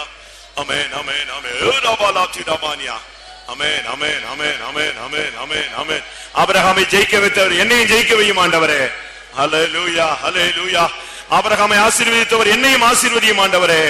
ஆபிரகாமுக்கு அப்பமும் திராட்சரசமும் கொடுத்தவர் எனக்கும் அந்த அனுபவத்தை தாரும் ஆண்டவரே. ஆபிரகாமுக்கு மறுபடியும் சோதோமை பார்க்க மாட்டேன், தொட மாட்டேன் என்று சொன்னது போல நானும் இனிமேல் உலகம் வேண்டாம், நீர் மாத்திரம் போதும் என்று சொல்லி முன்னேறி செல்ல எனக்கு பலன் தாரும் ஆண்டவரே. ஹல்லேலூயா, ஹல்லேலூயா, ஹல்லேலூயா, ஹல்லேலூயா. ஆம், கர்த்தருடைய சமூகத்துக்காய் ஸ்தோத்திரம் பண்ணுவோம். Praise the Lord, praise the Lord. இந்த சத்தியங்களை கேட்க உதவி செய்தார், அதற்காக ஸ்தோத்திரம் பண்ணுவோம். அதன்படி ஜீவிக்க பலன் தர முடியாய் ஸ்தோத்திரம் பண்ணுவோம். இந்த அனுபவங்களை பயிற்சிவிக்க உதவி செய்ய முடியாய் ஸ்தோத்திரம் பண்ணுவோம். 9 தேசங்களையும் 9 ராஜாக்களையும் ஜெயிக்க உதவி செய்ய முடியாய் ஸ்தோத்திரம் பண்ணுவோம். அந்தந்த சுபாவங்களிலிருந்து விடுதலை பெற உதவி செய்ய முடியாய் ஸ்தோத்திரம் பண்ணுவோம். சோதம் வேண்டாம், கானான் போதும் என்ற பயணத்தில் முன்னேறி செல்ல உதவி செய்ய முடியாய் ஸ்தோத்திரம் பண்ணுவோம். தம்மை நோக்கி பார்க்கிறவர்களை பிரகாசம் அடைந்து அவருடைய பிரகாசம் அடைய செய்து அவருடைய வழிகளையும் பிரகாசம் அடைய செய்து அவர்களை சந்திக்க இயேசு வருகிறபடி நாளை ஸ்தோத்திரம் பண்ணுவோம். அருமையான பிதாவே, உம்மை வாழ்த்து துதிக்கிறோம். இந்த ஆசீர்வதிக்கப்பட்டதான இரவு வேளைக்காக உமக்கு நன்றி செலுத்துகிறோம். வேத வசனங்களின் ஆழங்களை புரிந்து கொள்ள ஆண்டவரே, அன்றைக்கு அந்த மனிதனை கரையிலிருந்து அழைத்து கொண்டு வந்து 1000 முழம் 1000 முழம் 1000 முழம் என்று அளந்து அளந்து அவனை நீச்சாளத்துக்குள் கொண்டு போன தெய்வம், இன்றைக்கு சத்தியத்திலே ஆழத்திலே கரையிலிருந்து எங்களை ஆழத்துக்குள்ளே அழைத்து கொண்டு வந்த தயவுக்காக உமக்கு நன்றி செலுத்துகிறோம். கேட்ட வசனங்களை நாங்கள் ஆண்டவரே ஜீவியத்தில் கடைபிடித்துக் கொள்ள 9 தேசங்களையும் 9 ராஜாக்களையும் ஜெயிக்க கீழ்ப்படுத்த ஆண்டவரே அவைகளை அடக்கி ஆள கர்த்தர் எங்களுக்கு இந்த நாட்களில் உதவி செய்ய முடியாய் மன்றாடுகிறோம். ஜெயித்தவர்களுக்காக நீர் கொடுக்கிற கர்த்தருடைய பந்தியில நாங்கள் பங்கெடுத்து ஜெயாளிகளாய் மாறி நீர் வரும் பொழுது மகிமையிலே உம்மை சந்தித்து ஆண்டவரே நித்திய ராஜ்யத்துக்கு சுதந்திரவாளிகளாய் மாற அருள் செய்யும். இயேசுவின் நாமத்தில் வேண்டிக் கொள்கிறோம் பிதாவே. நம்முடைய கர்த்தராகிய இயேசு கிறிஸ்துவின் கிருபையும் பிதாவாகிய தேவனுடைய அன்பும் பரிசுத்தாவின் ஐக்கியமும் நம் அனைவரோடும் சகல பரிசுத்தவான்களோடும் கர்த்தராகிய இயேசு மகிமையிலே வெளிப்படும் மட்டும் இருப்பதாக. அல்லேலூயா, அல்லேலூயா, அல்லேலூயா. ஸ்தோத்திரம். நாளை காலை 9 மணிக்கு சுத்திரிப்பு கூட்டம் தொடங்குகிறது. மாலை 6 மணிக்கு தொடங்கலாம். 3 நாளும் இதே நேரத்தில் தொடங்கும். ஸ்தோத்திரம். யாராவது ஞானஸ்நானம் எடுக்க வேண்டியிருந்தால் போகிறவங்க போங்க, கிளம்பலாம். சனிக்கிழமை மதியம் 2 மணிக்கு நீங்கள் வந்தால் ஞானஸ்நான ஆராதனையிலே பங்கெடுக்கலாம். ஸ்தோத்திரம்.